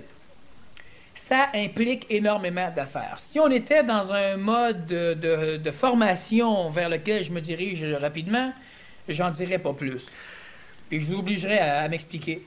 Oui, c'est parce que, qu'est-ce que tu me dis? Moi, automatiquement, je n'irai pas chercher dans ce que je connais. Donc, pour moi, il faudrait que j'irai ailleurs. Et si je veux aller chercher un immortel, là, je pars, puis je m'envoie dans un autre pays, il faut aller voir ces immortels. Parfait. Tu reconnais un immortel comment? Je sais pas. Alors, tu vas faire comme le gars qui cherchait une pierre philosophale. Ah, il va passer le monde, là, il va dire, ah, il est mortel. Ah, il est mortel. Ah, mais le gars qui cherchait la pierre philosophale, il faisait ça. C'est ça. La pierre philosophale, elle donne l'immortalité. Mais en plus, elle change tout ce qu'elle touche en or. Le métal qu'elle touche en or. Alors, le gars, il s'est mis une grosse chaîne autour du cou. Il a fait traîner à terre. C'est une pierre. Là, il marchait. Puis là, toutes les pierres qu'il voyait touchaient avec sa chaîne. Ça va, ça change en or. Ça change en or, c'est la pierre philosophale. OK. Puis un jour, il y a un jeune garçon qui approche du bonhomme et qui lui demande, Monsieur, votre chaîne en or, elle est pris où? Ça n'est pas aperçu sa chaîne est en or. Le gars regarde sa chaîne, merde, est en or. Ben. Fait combien d'années?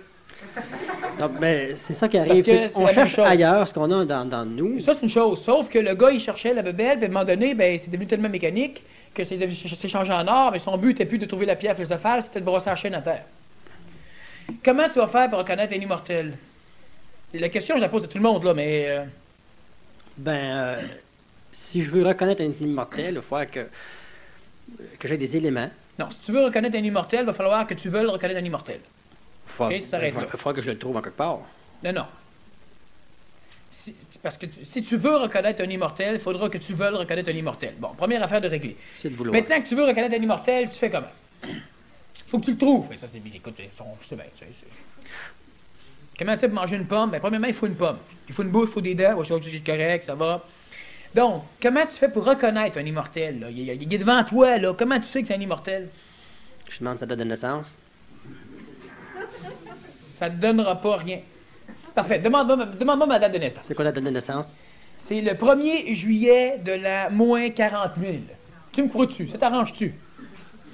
OK. Va dans la salle ici. Je vais revenir, je vais aller rencontrer quelqu'un qui veut devenir immortel.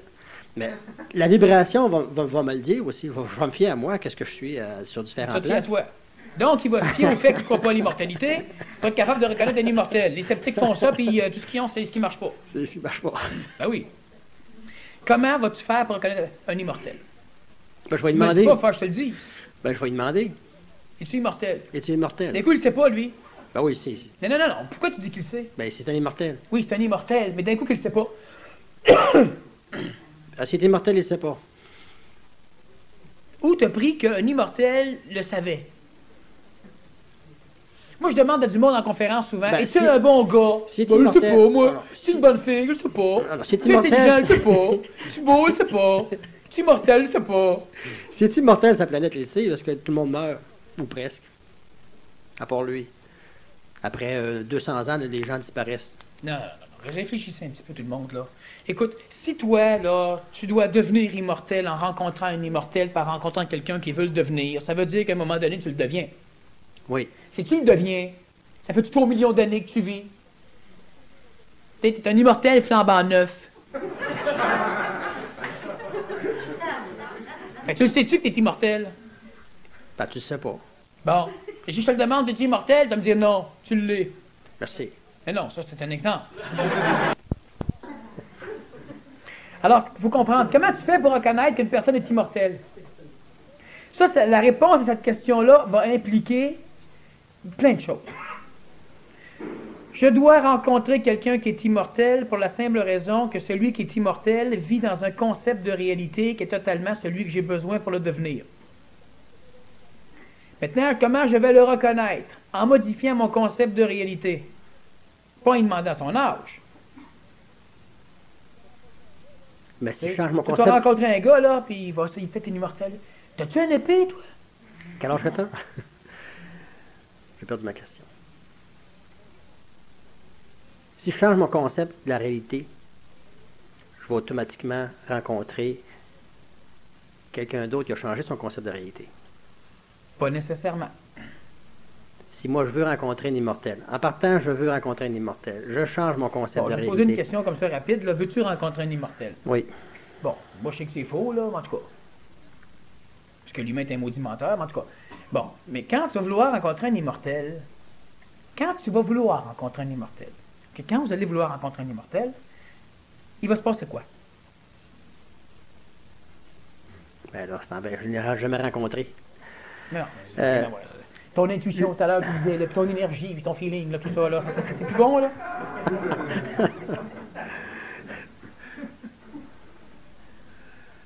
Si vous voulez rencontrer un immortel, c'est simple, vous allez rencontrer un immortel. C'est ça qui se passe. Ah, c'est simple. Si tu veux rencontrer, qu'est-ce qui se passe? J'en rencontre un. Oui, exact, monsieur. Parfait. Bon. Ça gêne de le faire. Mais pas si tu... Oui, mais les gens, ils veulent pas. Si tu me dis, moi, je veux, mais tu veux pas. Ben, je dirais pas le contraire, même si je sais que je mens. Ben non. Si je veux commencer par changer les concepts, il faut que je commence à croire en rencontrer un immortel. Crois-tu que tu peux en rencontrer un jour? Oui. Penses-tu que tu vas vivre assez longtemps pour en rencontrer un? Je l'espère. Donc la croyance n'est pas forte. Non, tu veux pas. Vous savez, ce que vous avez dans vos croyances, là, ce sont des choses intéressantes, mais c'est des choses que vous voulez pas. Ben, je le veux pas. Non, tu le veux pas. T'as pas le choix de le dire. Tu le veux, je comprends la mécanique, etc. Quelque part, c'est sûr. Là, que Il n'y a pas un imbécile ici qui va dire, non, moi je veux pas être immortel, moi je veux mourir, moi je veux souffrir, puis je veux... Parce qu'il y a j'en connais qui me disent, moi j'aimerais ça être désintégré. Plus rien. Plus rien. Puis ce monde-là, ils se lèvent tous les matins, puis ils nourrissent leurs chiens, puis leurs chats, puis ils entretiennent leur auto, pèlent leur balcon, puis ils aimeraient te désintégrer. C'est comme tes parents. Ils attendent la C'est mort. ce que je vois. Déguise-toi avec un gros manteau noir, avec un gros capuchon, puis avec une grosse faux, là, Au 12e coup de minuit. des sandales, là, les orteils un petit peu sales. Puis là, tu rentres dans la maison, puis tu leur dis, je suis la mort, je viens. Puis tu vas voir que ils vont chercher la vie. Ils peuvent mourir aussi. Ah, ils peuvent mourir aussi, oui. Ils vont mourir de peur, parce qu'ils veulent pas mourir. Par leur concept. Parce qu'ils veulent pas mourir. Comprends-tu? L'idée, quand je dis pour être immortel, il faut rencontrer un être immortel, c'est un point fondamental, et il existe des immortels sur la Terre. Ben, qui ont déjà des conceptions. Non, il existe des immortels sur la Terre. Faut que tu en rencontres un. Ben, moi, pour dire qu'il en existe, il faut Oui. que j'en rencontre. Non, ça c'est pas vrai. Ça t'a rencontré plein d'autres choses, puis tu sais quoi, pas plus. Donc ça va rien changer, ça. Puis en plus, il va falloir que tu veux en rencontrer un pour en rencontrer un. C'est drôle, mais j'y tiens à ce concept-là. Auquel? À celui que si j'en rends. Je me rappelle plus. Si tu, pour y croire, il faudrait que tu en rencontres un. Oui. Non. Ça, je disais. Que c'était pas vrai. Menteur. Hey, c'est le fun de parler avec un gars qui oublie tout, il fait dire. Fais dire ce que tu veux. Bon, juste avant de me dire que tu me donnerais 50$, Ok. là, tu avais dit que pour y croire. Puis vous ferez la queue en sortant. Non. Ce que je voulais amener tantôt, c'est que si moi je commence à vouloir être. Je veux être immortel. Je change les Tu veux pas être concepts. immortel, là, mais pour le bien de la conférence. Je veux être immortel. OK. Tu rencontres quelqu'un qui veut être immortel. Faut que tu rencontres quelqu'un qui est immortel. Non, non, toi tu rencontres quelqu'un qui va être immortel, donc tu es immortel. Automatiquement, oui. Si j'ai rencontré avant un immortel. Ben ça, on s'en fout, ça.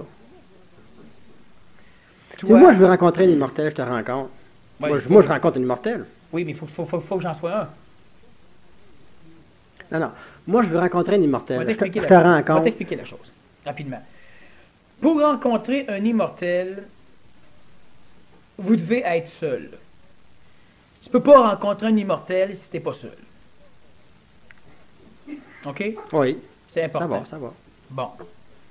Et une fois que tu vas rencontrer un immortel, il faudra que tu rencontres quelqu'un qui veut le devenir, Qui est tout seul. qui est seul. Donc moi, je vais savoir qu'il veut le devenir d'abord. Oui, mais t'as pas compris ce que j'ai dit. Il y a un gagnant qui a compris là-bas. Là. Il arrive. OK? Pour devenir immortel, il faut que tu rencontres un immortel. Oui. Et puis ce que je vous dis là, c'est sérieux. OK? Je ris avec Daniel, là, mais c'est sérieux. Avec l'humain a besoin de travailler son affaire. C'est tellement quétaine, simple. Pour devenir immortel, il faut que tu rencontres un immortel. Tu comprends ça? Oui. Puis il faut que tu sois seul. Tu Oui. comprends ça? Parfait.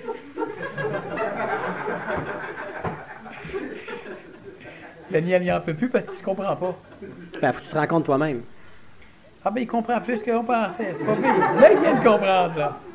Non, non, j'ai compris tantôt. Quand il riait? Mhm. Quand on se fait rire de soi, OK. Mais t'as pas compris comme ça. OK? Parce que ton discours le démontrait pas. Et c'est important, mais là, je veux qu'on comprenne l'idée, c'est pas de dire qu'il faut que tu sois seul. Non, non, l'image d'être seul en forêt, c'est pas ça qui m'est venu, là. Non, non. Mais moi, ce que je dis, c'est que pour devenir immortel, toi, dois rencontrer un être immortel et tu dois être seul. Maintenant que tu as rencontré un être immortel, tu dois rencontrer une personne qui veut devenir immortel et tu dois encore être seul. Puis ça, je ne veux pas trop en rajouter là-dessus parce que les gens ne pourront pas. C'est un message qui inclut, qui contient toute l'essence même de l'immortalité, de la leçon, de comment on le devient, sauf que pour être capable d'utiliser le message, il ne faut pas que je rajoute trop de mots. Ben, c'est de la fusion. Je ne veux pas rajouter trop de mots. Bon, c'est évident que le processus de fusion va s'opérer là-dedans, et c'est clair qu'il va y avoir un processus de fusion. Mais du point de vue du travail, il y a une nuance. On peut faire deux choses quand on parle de l'immortalité. Et j'ai fait un travail pendant des années, puis moi, je n'ai ras le bol de ce travail-là, fait qu'on fait d'autres choses. Mais je peux vous donner plein d'informations, tout décrire la procédure au complet, puis une fois que c'est tout décrit au complet, bien, vous autres pourrez plus l'utiliser. Pourquoi? Parce que vous la connaissez. C'est un peu comme si je vous dis, pour être capable de vous développer, de contrôler, par exemple, votre peur, bien, vous devez affronter des imprévus. Ça va? Puis être capable de vous adapter aux imprévus. Bon, voilà. Le premier imprévu que vous allez rencontrer dans le cours, c'est celui-ci. Le deuxième, c'est celui-ci. Le troisième, c'est celui-ci. Maintenant, on commence le cours. Puis à la fin du cours, ouais, ça n'a pas marché. Ben, C'est sûr que les imprévus, vous les aviez, que vous les connaissiez d'avance. Tu comprends l'idée? Alors, c'est même au niveau du langage. Ben, toi, tu peux l'écrire. Toi, tu pourrais faire un livre. Si je te donne un imprévu, il est plus imprévu. Toi, tu pourrais le faire pour toi. Écrire ce que tu as à faire. Oui. Moi, je le prends, je le lis. T'es mort, il n'est pas applicable pour moi. Non, exactement. C'est ce qui est arrivé avec tous les livres énergétiques, que ce soit avec la Bible, l'information que ce soit... que vous avez connue jusqu'à date. Okay? Il y avait une information qui était structurelle, une information qui nous permet de construire suffisamment de concepts, d'éléments, pour être capable de terrestrifier l'inconnu. Et ça, c'est la pensée, c'est les concepts, c'est les idées, c'est les religions, c'est la foi, c'est les illusions, c'est ces choses-là. Bon, pour être capable de terrestrifier l'inconnu, il me fallait des outils. Comment puis-je percevoir l'inconnu? Par l'intermédiaire de mes concepts. Et les concepts me permettent, moi, l'être planétaire ou l'être cosmique, d'être capable de les utiliser. Okay? De faire en sorte que l'inconnu du corps physique finisse par être perceptible par lui, et l'inconnu de l'inconnu, le corps physique, finisse aussi par être perceptible par cet inconnu-là, qu'on peut appeler Dieu, qu'on peut appeler l'énergie, qu'on peut appeler ce qu'on voudra. Bon, c'est une chose. Maintenant, ce qui arrive, c'est que pour que l'humain puisse maintenant avancer, continuer à avancer, sauter des étapes, aller un peu plus vite qu'uniquement rester dans l'acquisition d'informations, qui est essentielle. C'est comme, par exemple, vous voulez devenir un athlète, pas de problème, commencez par manger des protéines. C'est vrai. Mais après ça, il faudra courir. Si tu cours sans te nourrir, tu ne seras pas un athlète, mais si tu manges sans courir, tu ne seras pas plus un athlète. Donc, c'est un peu la même chose. La construction du corps physique, c'est l'alimentation, l'information, les conférences, les lectures et l'expérience de la vie nourrissent. Mais à un moment donné, si tu veux passer l'application, tu lis des livres sur la course, tu manges, qu'un courseur de manger, mais tu ne cours pas. Faut que tu cours. Là, tu te dis, oui, mais quand je cours, je perds ce que j'ai mangé. C'est un peu idiot. Non, quand tu cours, tu deviens un athlète. OK? Alors, c'est évident. On suit des cours, on fait des affaires, et il y a un moment donné où on passe à la pratique. Quand on passe à la pratique, on remet en question des concepts. Donc, on perd de l'énergie. En réalité, non, on la transmute dans le déplacement de la course. Donc, on la transmute en évolution, en conscientisation, en ascension, appelle ça comme tu voudras. Maintenant, ce qui est important, c'est qu'il vient un moment donné où on a l'information nécessaire pour être capable d'en extraire l'essence, d'en extraire l'énergie. Un concept, c'est uniquement un réceptacle. Je donne un exemple ici. Il y a plein d'énergie qui se promène dans la pièce ici, et cette énergie-là, par exemple, peut vous guérir d'une maladie. Tu as mal à la tête. Bon, il y a l'énergie dans la pièce ici qui peut te guérir du mal de tête. Sauf que cette énergie-là tu ne peux pas la guérir, tu ne peux pas la capter. Bon, elle n'est pas captable. Alors moi, je vais trouver une façon énergétique de la capter, et ça va être, prends une aspirine. Maintenant que je t'ai donné ça, tu as maintenant l'énergie, là, tu as l'information, et maintenant, il faudra... Tu as l'information. Maintenant, il faut que tu ailles la prendre, la maudite bébite, la petite pilule. Tu prends la petite pilule, et ça guérit le mal de tête. Bon, je simplifie l'affaire. Il y a d'autres éléments dans la guérison du mal de tête. Parce qu'il y a de l'énergie qui travaille pour que j'aille mal à la tête. Ouais, c'est pas pire, ça c'est de comprendre comment prendre la pilule.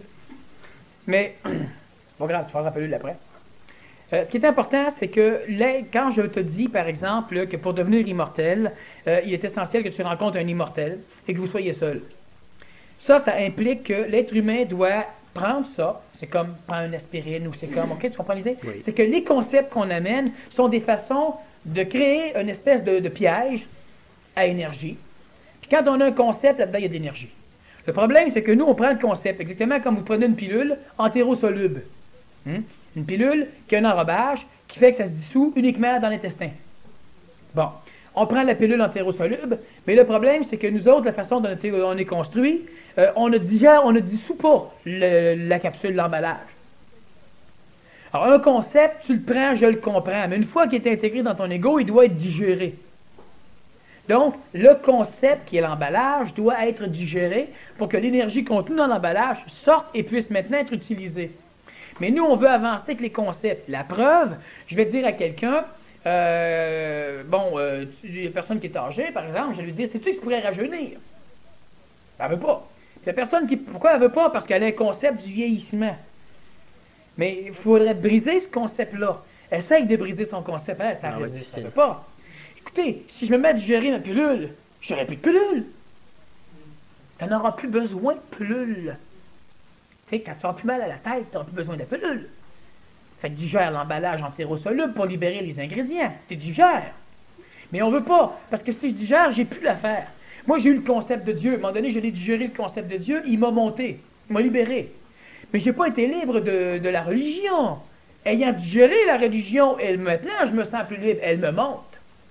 Bon, j'ai le concept d'extraterrestre. Maintenant que je digère le concept d'extraterrestre, je monte.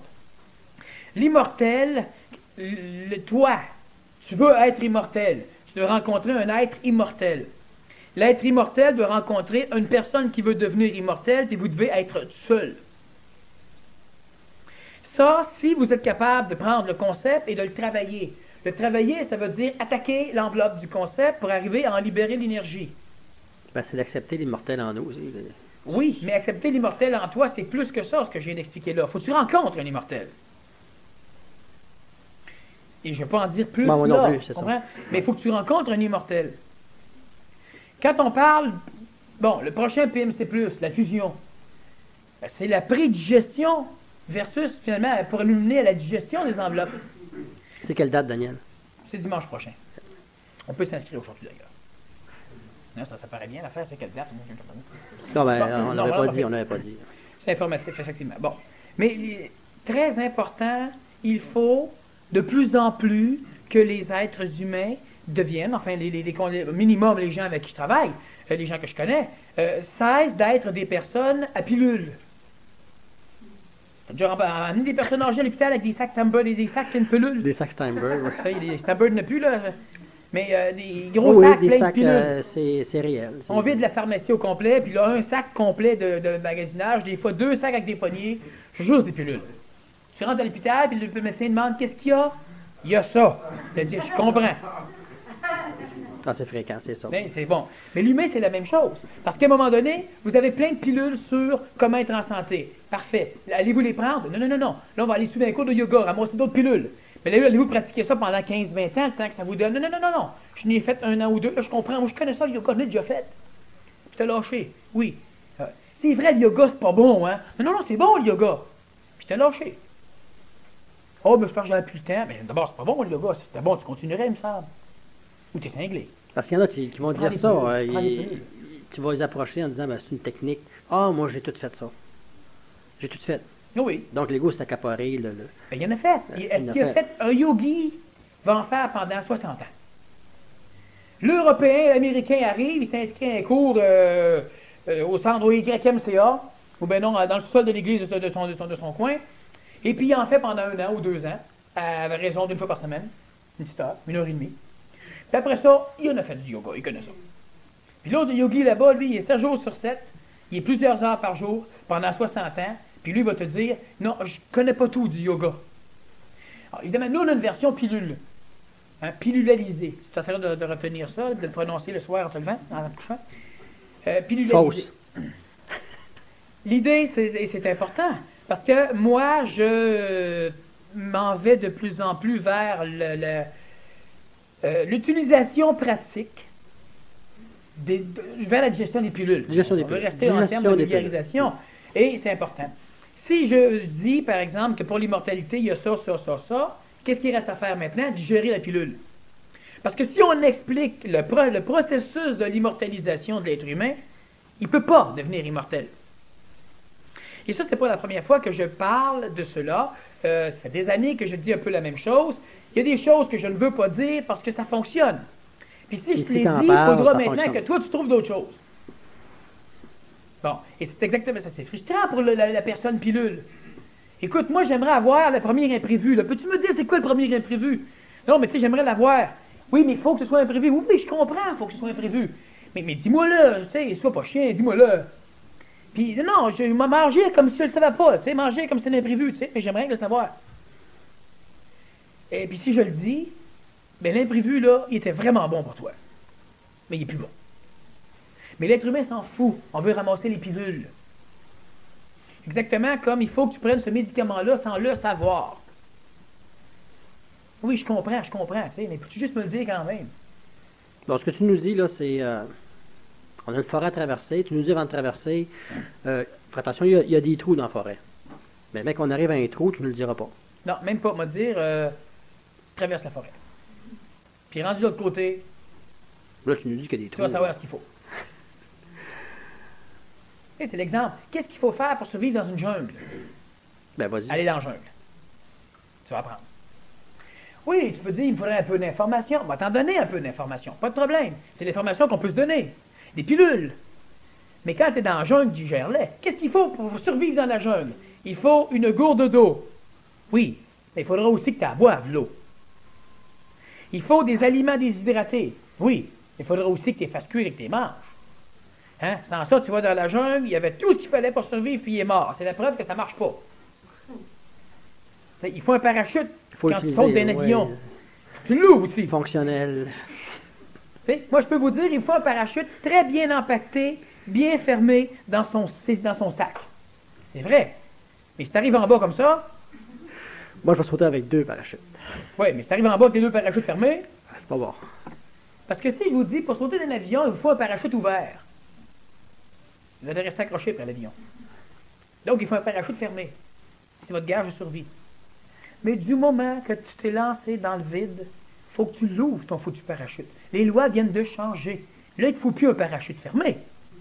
Il faut un parachute ouvert. Ouais, mais le maître, il m'a dit qu'il fallait que mon parachute soit fermé quand je saute. T'es un maudit menteur? Non, non. Il avait raison. Voilà. Oui? C'est la même chose. Tout ce qu'on donne comme information, c'est la même affaire. On le prend. Mais après ça, il faut le briser. Il faut l'utiliser. L'immortalité, on en arrive là. On a des outils. Ces derniers temps, ça m'intéresse énormément. Il y a des gens de l'académie qui subitement ont attrapé une maladie. Leur maladie implique la guérison. Et pour se guérir, ils ont décidé d'utiliser les pilules qu'ils avaient et de les croquer. Et lentement, ils nous disent, oui, mais telle affaire, puis ils commencent à tout bousiller la chambre des affaires. Mais ils ne chambardent pas pilule. Ils disent pas, oui, mais l'aspirine, c'est pas bon. Non, non. Ils disent, tu sais, l'aspirine, là, il faut qu'elle soit toute digérée. Il faut que l'acide acétylsalicylique doit être mélangé avec d'autres affaires. Il ne faut pas que ça reste comme ça. Puis là, je leur dis, ben effectivement, il ne faut pas que ça reste comme ça.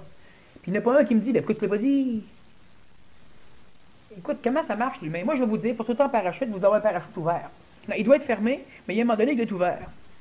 OK. Et quand est-ce qu'on sait qu'il faut l'ouvrir? Dans l'exemple du parachute, bon, on l'apprend, on suit un cours de quelques heures, après ça, on saute avec des personnes, puis bon. Mais dans l'évolution, c'est un peu différent, mais c'est un peu la même chose. C'est-à-dire que on doit vous dire, vous traversez la jungle, puis si à un moment donné, vous rencontrez tel danger, vous devez utiliser telle stratégie. Sauf que ce danger-là, dans la jungle, c'est pas un danger fixe comme je ne suis plus dans l'avion. Là, c'est facile de savoir si c'est le temps d'ouvrir le parachute. Mais l'avion nous empêche de sauter. Mais Dans la jungle. Dans ta jungle, le problème qu'il y a, c'est que la condition qui fait que tu dois utiliser la pilule, c'est une condition qui est imprévue. Mais on prévoit la condition. Exemple, tu fais du karaté, toi. Si quelqu'un te donne un coup de poing à hauteur du visage, tu bloques comme ça. Mais est-ce que tu as déjà rencontré 2 coups de poing pareils? Non. Bon. Donc, chaque coup de poing est un imprévu. Oui. Mais tu as appris une technique pour dire, quand cet imprévu-là, le coup de poing au visage, arrive, l'humain va dire, c'est plus un imprévu. Mais non, c'est un imprévu. Parce qu'il n'arrive jamais pareil. Donc, on peut te dire, tu bloques comme ceci lorsqu'il arrive ce type d'imprévu. Là, je vais donc t'équiper pour survivre dans la jungle. Mais toi, si tu t'entraînes avec un type de coup de poing, la journée qu'il y en arrive un qui est un petit peu à côté, tu le manges sur le nez. Et là, ben, c'est pas bon le karaté. Et il y a des gens qui, effectivement, vont pratiquer, mais ils ne peuvent pas devenir bons, parce qu'ils n'adaptent pas. Au niveau d'évolution, c'est exactement la même chose. La démarche flottante, c'est génial. Mais tu fais ça quand? Pas quand tu traverses la rue. Non, mais c'est bien sûr. Bon, il y a des personnes, par exemple, qui me disent, oui, mais moi, ça fait 3 mois, je pratique la relaxation à une fille avant de me coucher, puis ça m'excite tellement, j'arrive plus à dormir. Ben, c'est énergie. Qu'est-ce que tu fais? Ben, tu le pratiques quand tu as besoin d'énergie, pas quand tu as besoin de dormir. Ou tu ionises, en tout cas. L'autre, C'est lui, d'autres techniques. l'autre, oui, c'est ça. Mais l'autre, lui, quand il préfère relaxation magnifique, il s'endort. Et lui, il fait ça le matin, lui. Fait qu'il arrive en retard. Ben, ils font de la démarche tout le temps en traversant la rue. Et là, il faut qu'ils viennent nous dire, oui, mais la pelule, je peux-tu la prendre, le petit bout rouge avant le petit bout blanc, le petit bout bleu. C'est la même chose. Quand on regarde l'immortalité, ce que j'ai dit, c'est ça. Mais il faut que les gens y pensent, que les gens le regardent, que les gens se questionnent. Les gens vont le démolir. Mais c'est contenu dedans. Déjà, il y a des concepts. Ben, pas des concepts, on va fouiller dans des concepts, on va détruire ça. Hein? Dimanche, chez le PMC+, c'est sur la fusion. On a souvent parlé de la fusion. On va parler de bien d'autres choses. On va parler de mécanique pour arriver à accélérer les processus de fusion. Ça va expliquer aussi beaucoup pourquoi souvent, encore une fois, des choses qu'on essaye, ça marche, mais pas comme on aimerait le faire, et pourquoi aussi ça demande trop de temps ou tant d'énergie. Il y a des façons plus faciles d'arriver à la facilité. La fusion, mais la fusion, il y a plusieurs types de fusion, on va en parler. Je vous invite à venir, c'est quelque chose qu'on n'enregistre pas, hélas, mais ça vaut la peine d'avoir les oreilles présentes. Voilà, bonne semaine. Merci. Merci.